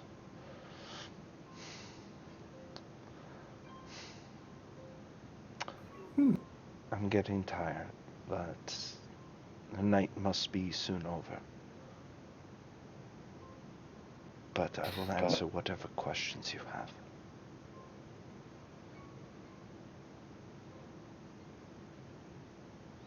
All right. How in the fuck do we deal with them? How do we come out on top? How do we keep them from taking everything?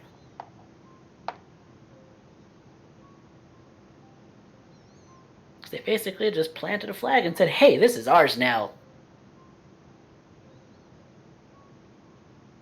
At Elysium, As no such, less. as such as in war, we will have to defend what is out.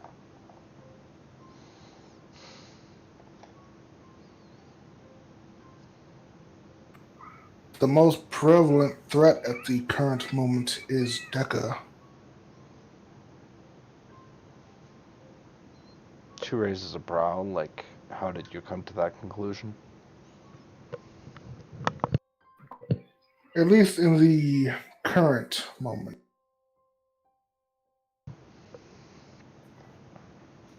Deca is, at least from what she has shown tonight, most definitely one of the Camarilla heavy hitters. At range, no less. If she wanted to and was sent out, she could easily take out another kindred. The only reason I survived for the most part was because I'm hardier than I look.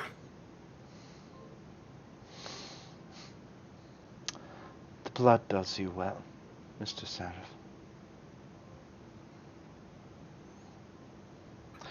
Yes. Mouse-chan, you asked how do you win. What is winning? Them leaving.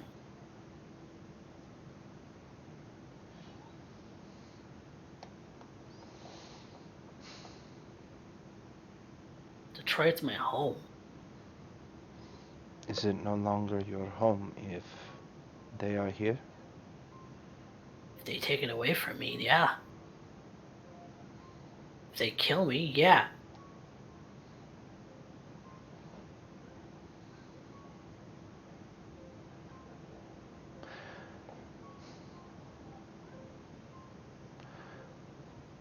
How do you win?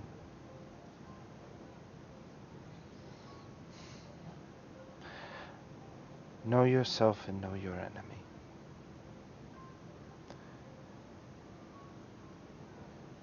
I have... Camarilla need structure, discipline, focus.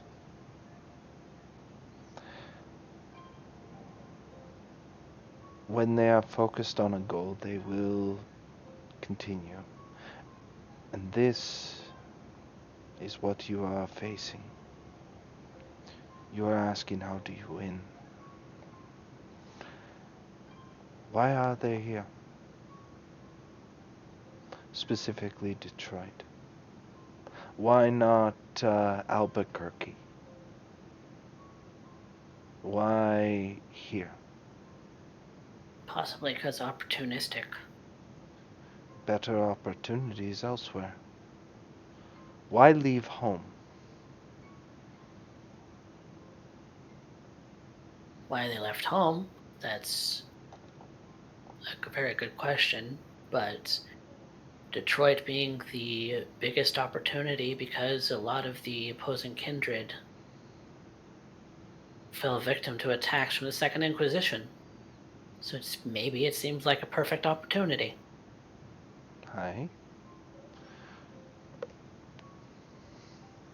An opportunity to plant a flag, set up some people, maybe set up shop for like 100 years and then move on or something. That won't happen. No? She shakes her head. Too old. Too old. Hey. What do you mean too old?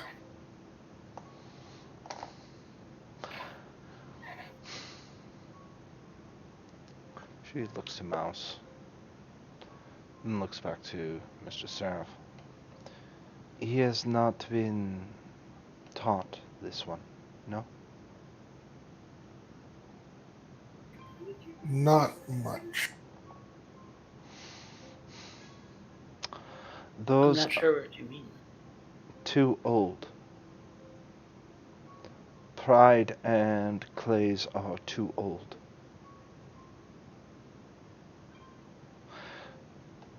They feel it. I know they do. Feel what exactly? I'm confused. They feel a call. They must go, venture out east. They have to go.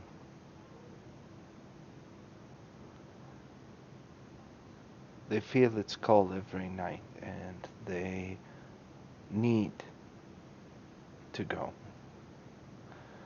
I have heard many stories of kindred that old princes, old anarchs, elders everywhere. Mexico City was abandoned for that reason. Detroit was abandoned for that reason.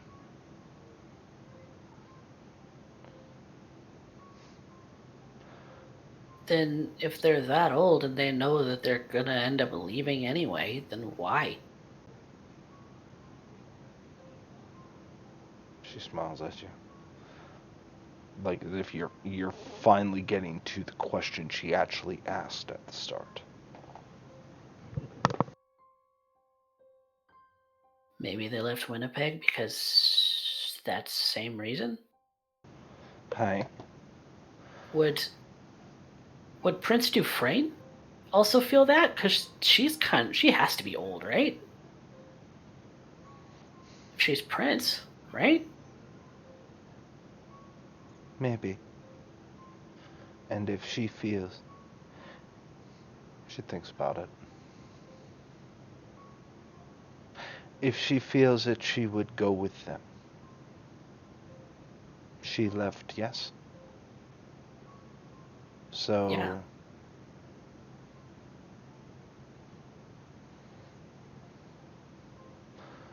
maybe they don't intend on staying.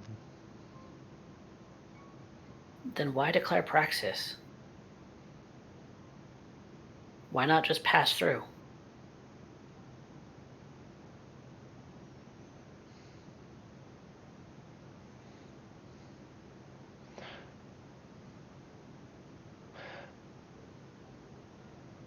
Many princes have ended up leaving to follow the call. And they left a new prince, a steward, for if they return home, that their domains would hold.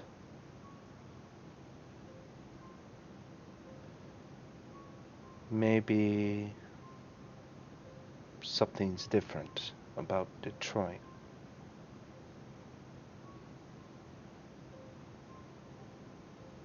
Easier to hold, maybe? Weaker blood can hold, maybe? Everybody's here is Hi. younger anyway. Hi.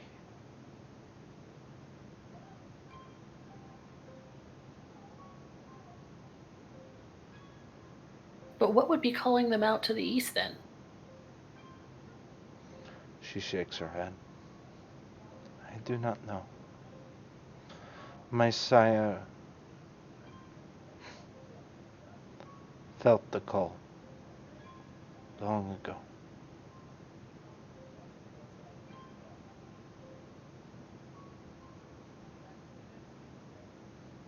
Hmm. He died before we can enact.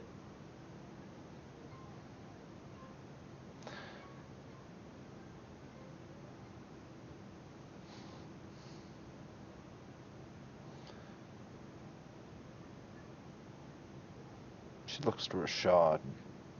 I have no doubt Rashad's just kind of listening in. He's taking it all in and putting the pieces together. Yeah, that's exactly what I'm doing at the moment. Listening, trying to put pieces. Would Gutter have made any mention of something like this in like passing or lore or something? Roll me a intelligence occult.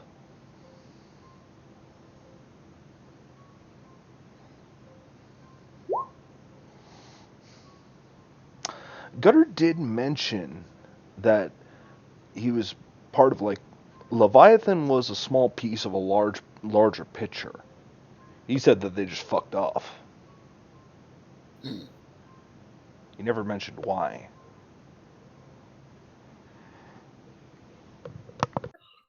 Hmm. Out of character, I'm trying to piece together if Pride and Clays are trying to move on, and Prince Dufresne, even if she is old enough and will still follow them, Mhm. and she wanted to take Detroit,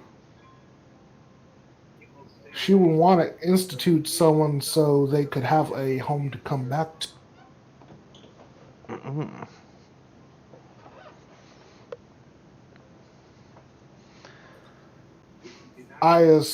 Could only assume at this point that whenever they move, they want a home to call theirs as they're moving along to make sure that at least their people are safe.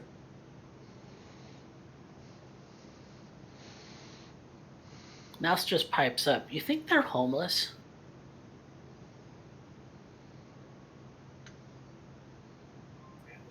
It could be a possibility that they are, but if they're moving along and continuously trying to make a home, Because Detroit's a shit show. Even someone who's been living here for all of his life, Detroit's kind of a shit show. it is, but it's also an opportunity since there is so little that is actually. Detroit is a big opportunity if you know how to utilize it correctly. I don't know. Who are the younger Camarilla? Age-wise, Hey, not a clue. The names, I only have names. I don't know how old they are or anything. Really, I don't know anything about them. Pride and Clay's Summer. Or pardon, yep, Pride Summer and Clay's are both old enough. If Prince Dufresne is too, who else would they bring? Why would they bring them?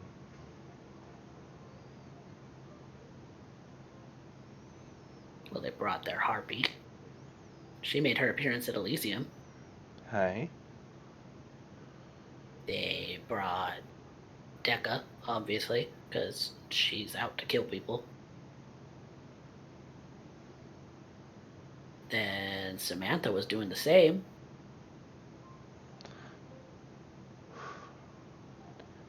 Then who is the steward?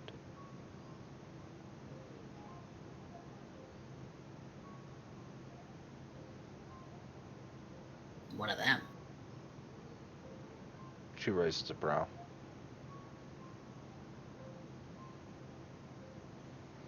Killers do not make leaders. Not from the rumors that I heard about Winnipeg. I heard they're vicious. And yet it has pride and clays. I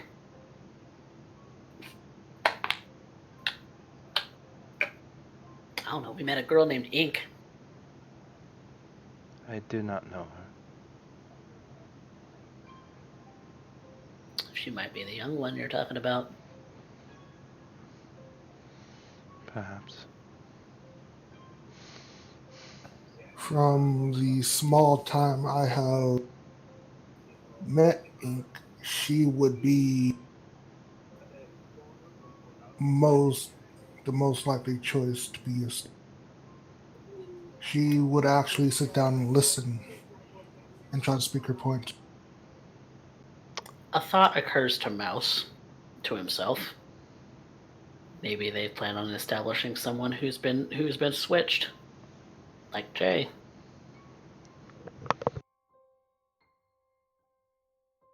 But he doesn't say that out loud.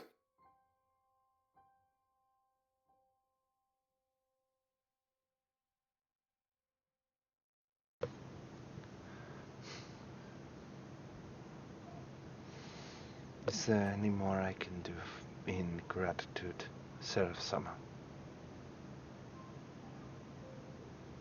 What's your opinion of Jay?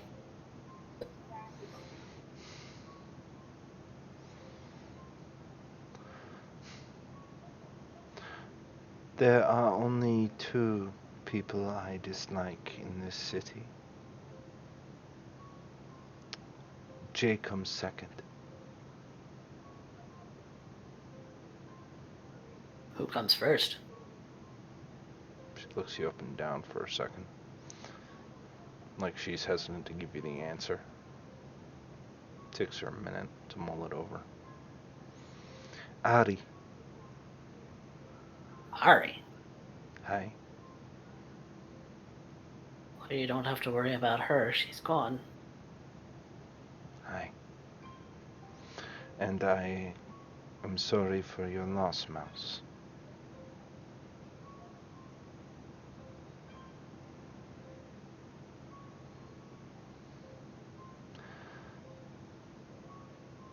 Me and Ari had history.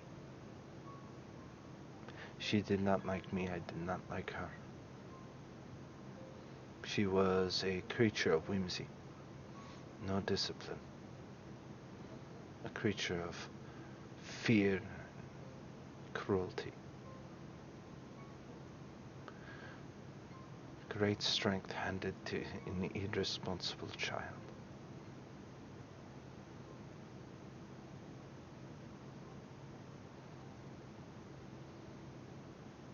She was a good friend to me. So. Hi.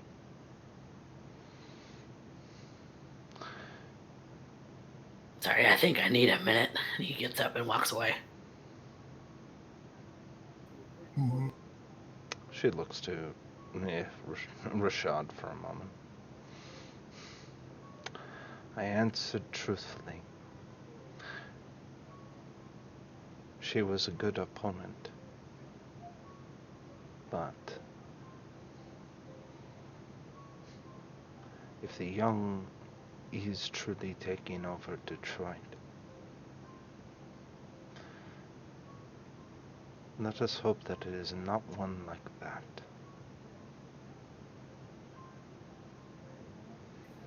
Agreed. Console your friend. I will be here. All right. Thank you for your time, Miss Shinohei. Hi. And I get up to go confirm Mouse.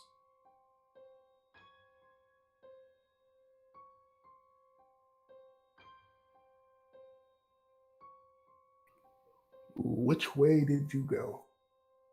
You just went down the hall. Okay. I started walking down the hall after Mouse. What's up? If there is a chance that Ari is a goat, would you want to go and try and talk to her?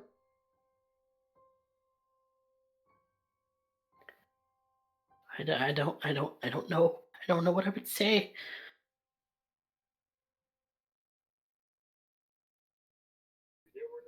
Well, the usual start to a conversation is hot. I, One step at a time. it's only been like a month and a half. And even less for Gutter, and I just feel so alone. A lot of things have happened in this past. But even when we think we're alone, we're not really alone.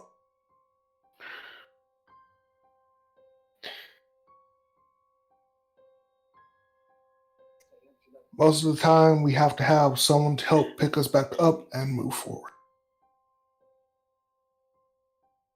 Yeah, I don't exactly have that anymore. I wouldn't say that, man.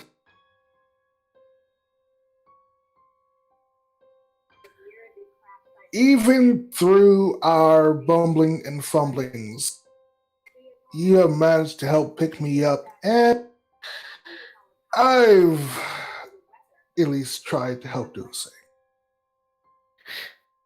Don't lie, you just tolerate me. Trust me, if I was only tolerating you, I would not be talking to you.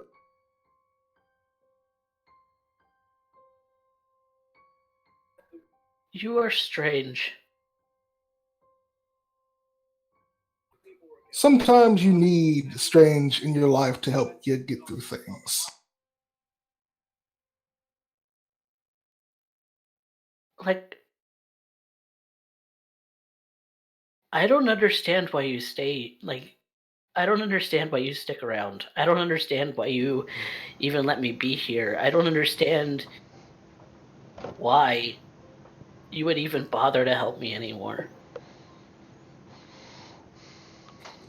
Because if I don't, who will? Everyone needs a shoulder or someone to rely on. And I sadly say I have not been the best. But I try. When someone needs help, I try.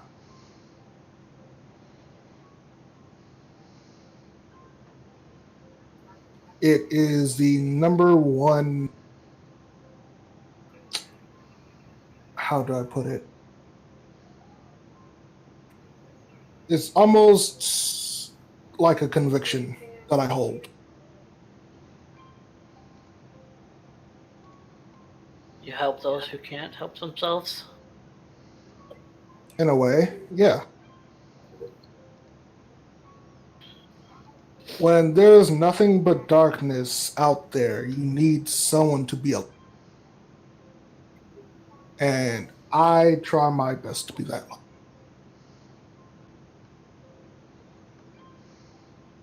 I can say my track record at the current moment is garbage, but I mean, I think doesn't that's stop putting it lightly.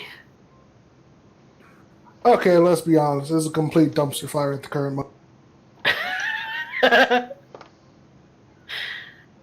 You said it, not me. Let's not beat around the bush about it, I guess. But even if it does always end badly or comes up, it never stops me from trying.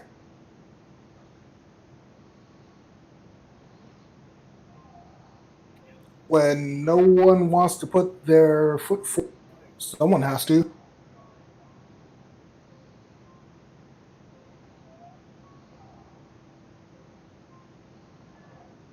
enough.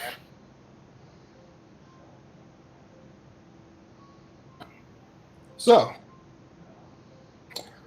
I say we put our foots forward and try to come up with a solution to all this. Or at least our main problem. Main problem being Deca. Right. How do we avoid getting sniped? Well, If you hadn't noticed, I lost that gun that I had. my people are help dealing with that bill. It will most likely be recovered. And probably return to the FBI. Let's be honest here. Possibly, but we'll need to try to find some suitable replacement because that kind of helped a lot. Well, it got Deca's attention at least. Yeah, kind of made shit worse. I mean, I'm sure we had more time, strategized better. We probably could have taken her up, but that's just wishful thinking. Yeah.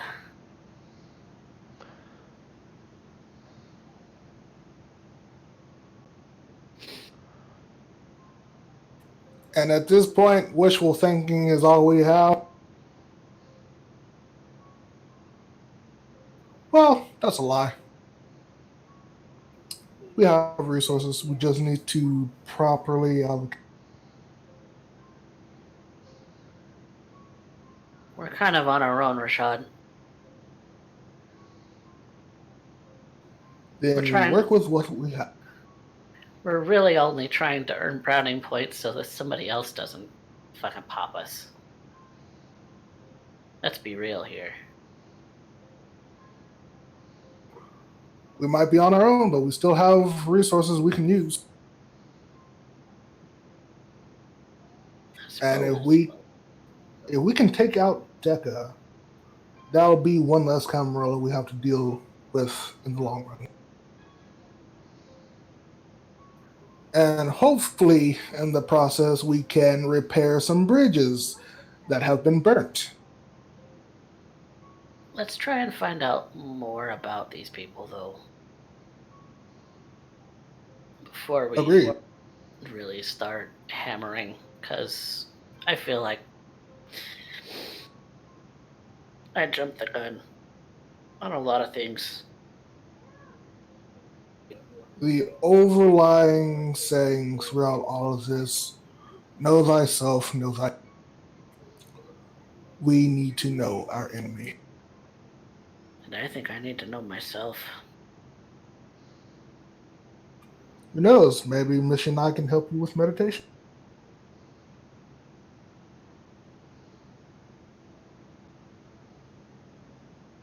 And maybe find out more about what exactly my lineage is like. That I would know also diddly squat.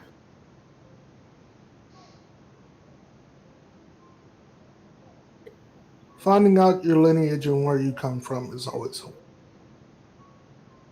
Maybe. You cannot walk in another's footsteps, but you can lead by example. Or by predecessors. Example.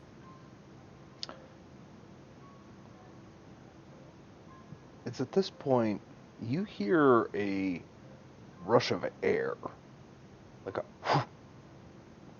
whew, like just like something's being just traveling through the air very, very quickly.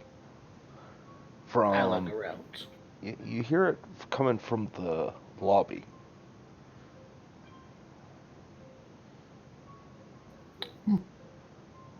Go to see what it is. Because I am Take a peek. confused. You see something very, very weird.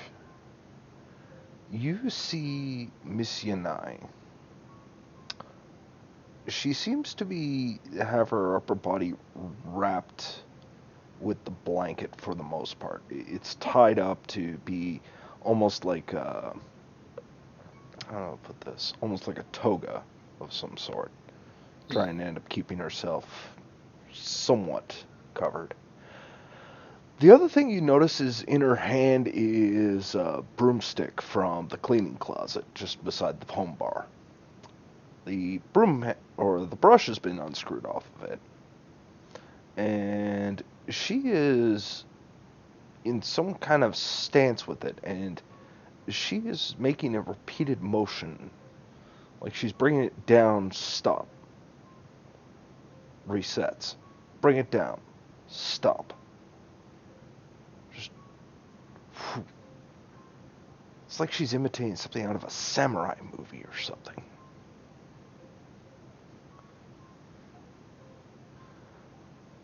It's really weird seeing these skeletal hands on a small frame. The body is mostly gone, and yet the motions themselves very graceful. Something morbidly beautiful about this right now. As she practices her discipline for the first time in quite some time. Mouse is very impressed and just keeps watching.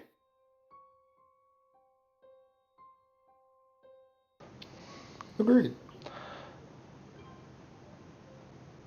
And I think that is where we're going to end tonight.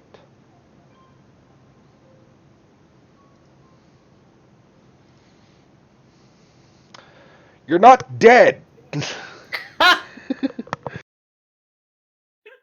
Not yet. High five. Yep. Aggravated damage abounds, but I only got 2. And you thought we were gonna. I was See? preparing myself for it, to be fair. Listen, okay? like Fight till the very end. I'm not gonna lie, the whole time I'm going, Rashad, you own a security firm. Like, if anything, people should be calling. If anything, people should be calling you for this shit. Like, I'm gonna call the janitor. Okay, history and military up, sure, why not? Never established that the janitor isn't actually the janitor. He's just kind of playing the part. Mm-hmm. Him is amazing.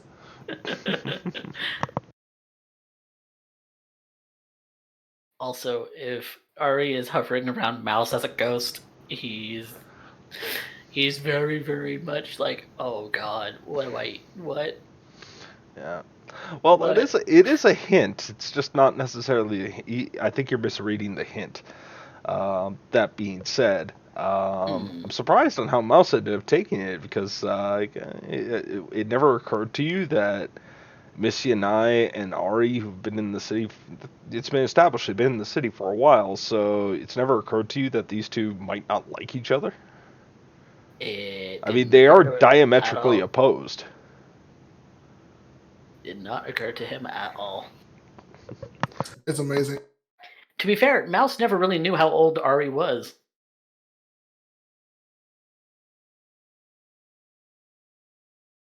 She never told him her age at all, or any inkling into that. Not really. Proper woman never discusses her age. Exactly. But, alright, so, before we get on to experience, we have a stain to resolve because somebody specifically put their head touchstone in line of fire, and there's a part of me that's kind of wondering, like, should it be alone or should it? No, he's getting Chunk involved. Chunk's getting involved. He's going to pull every asset that he can. So, yep. Also, Chunk having that, oh, I hate Mr. Seraph kind of mentality at this point. Oh my god, that's nuts. Yeah. Gonna have to rewire that. Yeah, well, I was like, takes 2 and bits of blood, only spends 1 in the healing process. Not bad, Missy and I. She came But, out on top. Rashad, I'm gonna need you to roll me a humanity check. Okay. Your remorse, yep. I need you to roll remorse.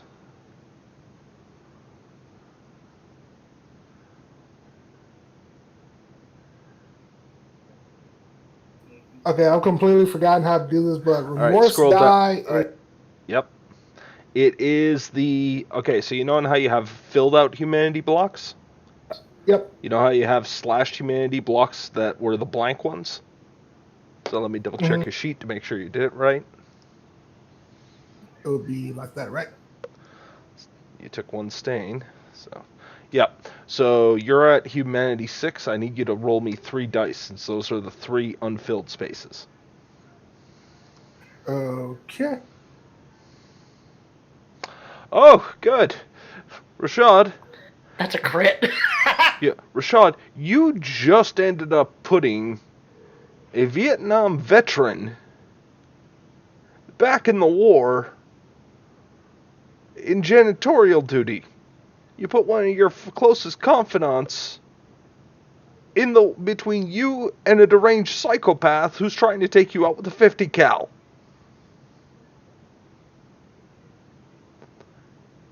Rashad is currently asking him, what the fuck is wrong with me?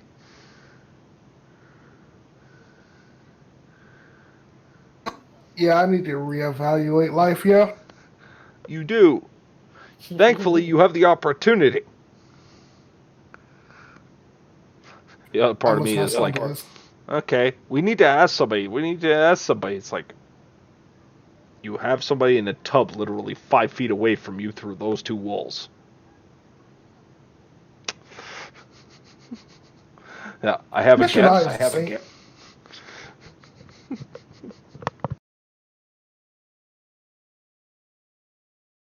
Yeah, somebody's gonna need to fill in Chunk at some point. Yeah, he needs to be talked to. That poor man. Yeah, I'm doing that. God damn it, Rashad. Listen, okay. All right. So, 1 experience piece for showing up. Now, you guys had a few private scenes and you shared a lot of scenes, so it's up to you guys. Who had the best scene? Oh, man. I have 2 that I'm thinking of. Oh? 1, call the entire phone conversation with because I thoroughly enjoyed that, to be honest.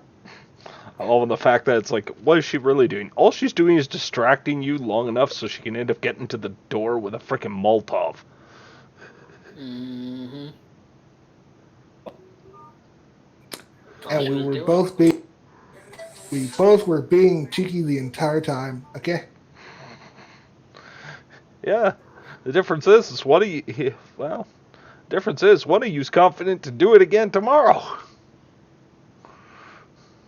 Yeah.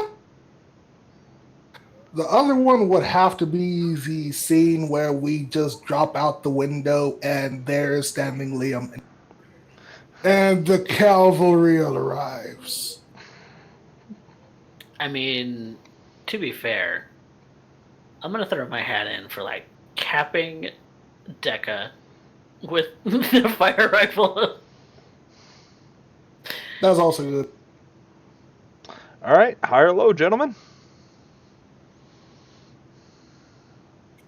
You know, we survived. It ended on high. So I'm voting. I'm going high.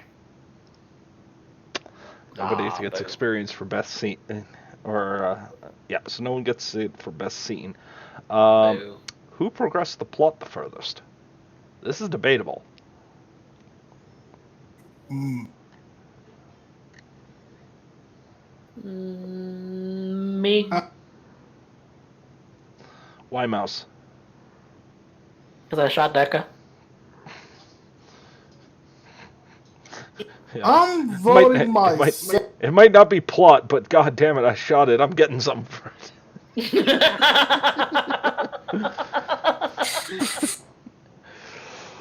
Oh god. Okay. I am. Listen, okay? I am voting for myself because I ended up calling people to actually get us out of the area. Because I'm pretty sure if we had stayed there, we both would have died. I'm not going to argue that, actually. Okay. Rashad, you get the point. Okay. Best line. Apparently the chat has something to say about that. My track record is a full-blown dumpster fire. You know, I'm not going to argue that, actually. yeah, Fucking Rashad being fucking honest with himself. Oh my god. On occasion, that truth shines through. He's finally being honest with himself. Good boy. All right. you're welcome. So Rashad gets it. And for those of you in the viewership, this is where you all come in. Now, you might not be aware of this, and maybe this is your first time here. We do experience a little bit differently. As you just heard, we end up having one experience for showing up, one given for best scene, one given for plot progression, one given for best line, and then we have one more given based on the votes. So it is up to everybody else in the game or in the chat to end up saying, hey, this is who I want to see get the experience. Maybe I want to be a little bit more fair, or maybe I just have a fan favorite, or maybe I just was entertained by one person. Maybe I like somebody because one of them's using P. Diddy for an icon. Whatever your decision is, you get to end up choosing. We're going to chat a little bit while we let you all plug in your votes. And all you need to do is tell us Rashad or Mouse. And from there, we end up tallying up, and that's the person who ends up getting the extra experience. So, that being said, gentlemen, what'd you think? Oh boy. I was on the edge of my seat. I wasn't sure if we were going to die. I'm still not sure that we're not going to die. But, we survived tonight. Listen, I was dead set on surviving this, okay? I don't care what, okay? I mean, I was dead set on surviving too, but you know what? It was one of those things I had to physically prepare myself for because there was that 100% possibility. No regrets. Guess what, though? Guess what? I never said we was gonna die. Take it, Mouse. Vol's like, we will live through this. Taking stupid amounts of damage, getting shot to pieces, set on fire, having to run through a building literally made of fucking paper. But god damn it, We will survive. Okay. That being said, I hope you all enjoyed it. This episode. Let's take a look here. Rashad. Let's see here. One for Mouse. So it looks like two here, Rashad, one Mouse. So, Rashad, congratulations. That being said, we now have a chance to end up spending experience. I have 5. You do have 5. I almost think that I could justify one dot in a cult at this point. I feel you might. Based on the information that people have given me so far. Yeah, at least you have some rudimentary understanding of it. So I think I'm going to do that. I'm banking my experience, yo. I'm saving up. What are you saving for, sir?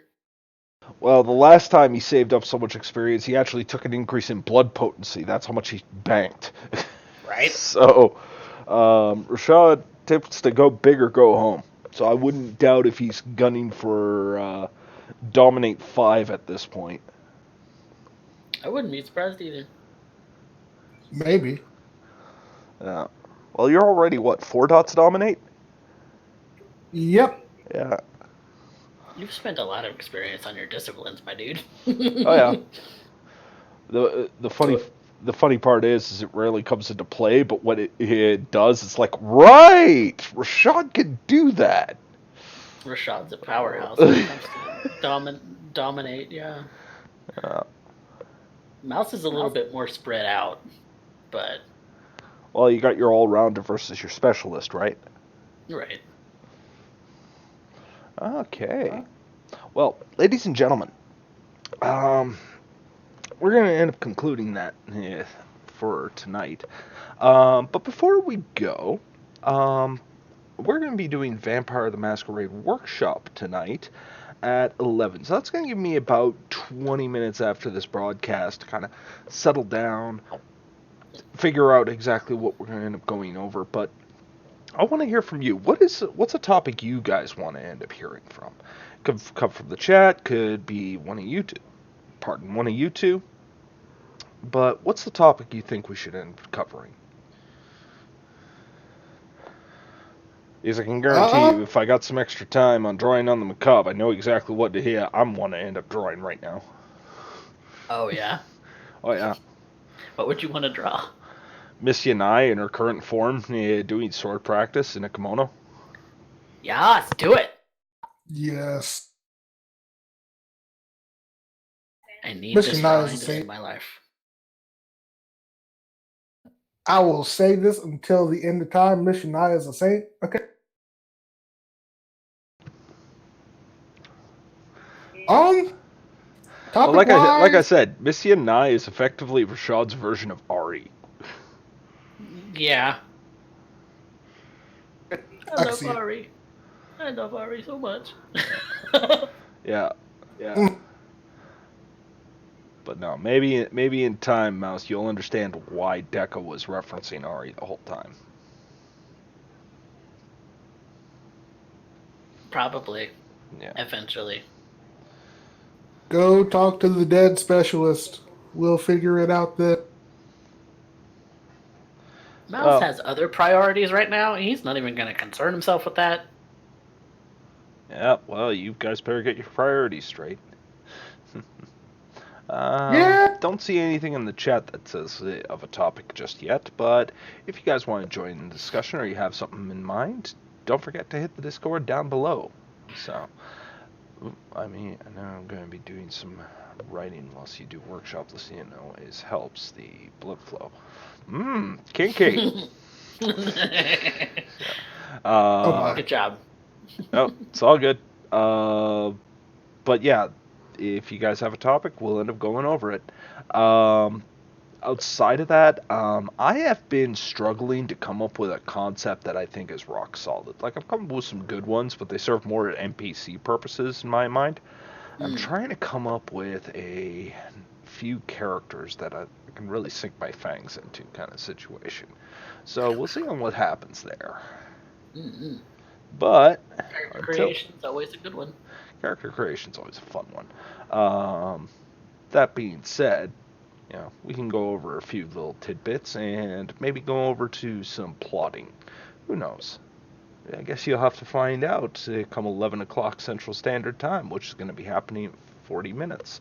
Until then, I need to get myself something to drink and something to eat. So, ladies and gentlemen, have a fantastic evening, and good night. Say good night, everybody. Good Good night. night.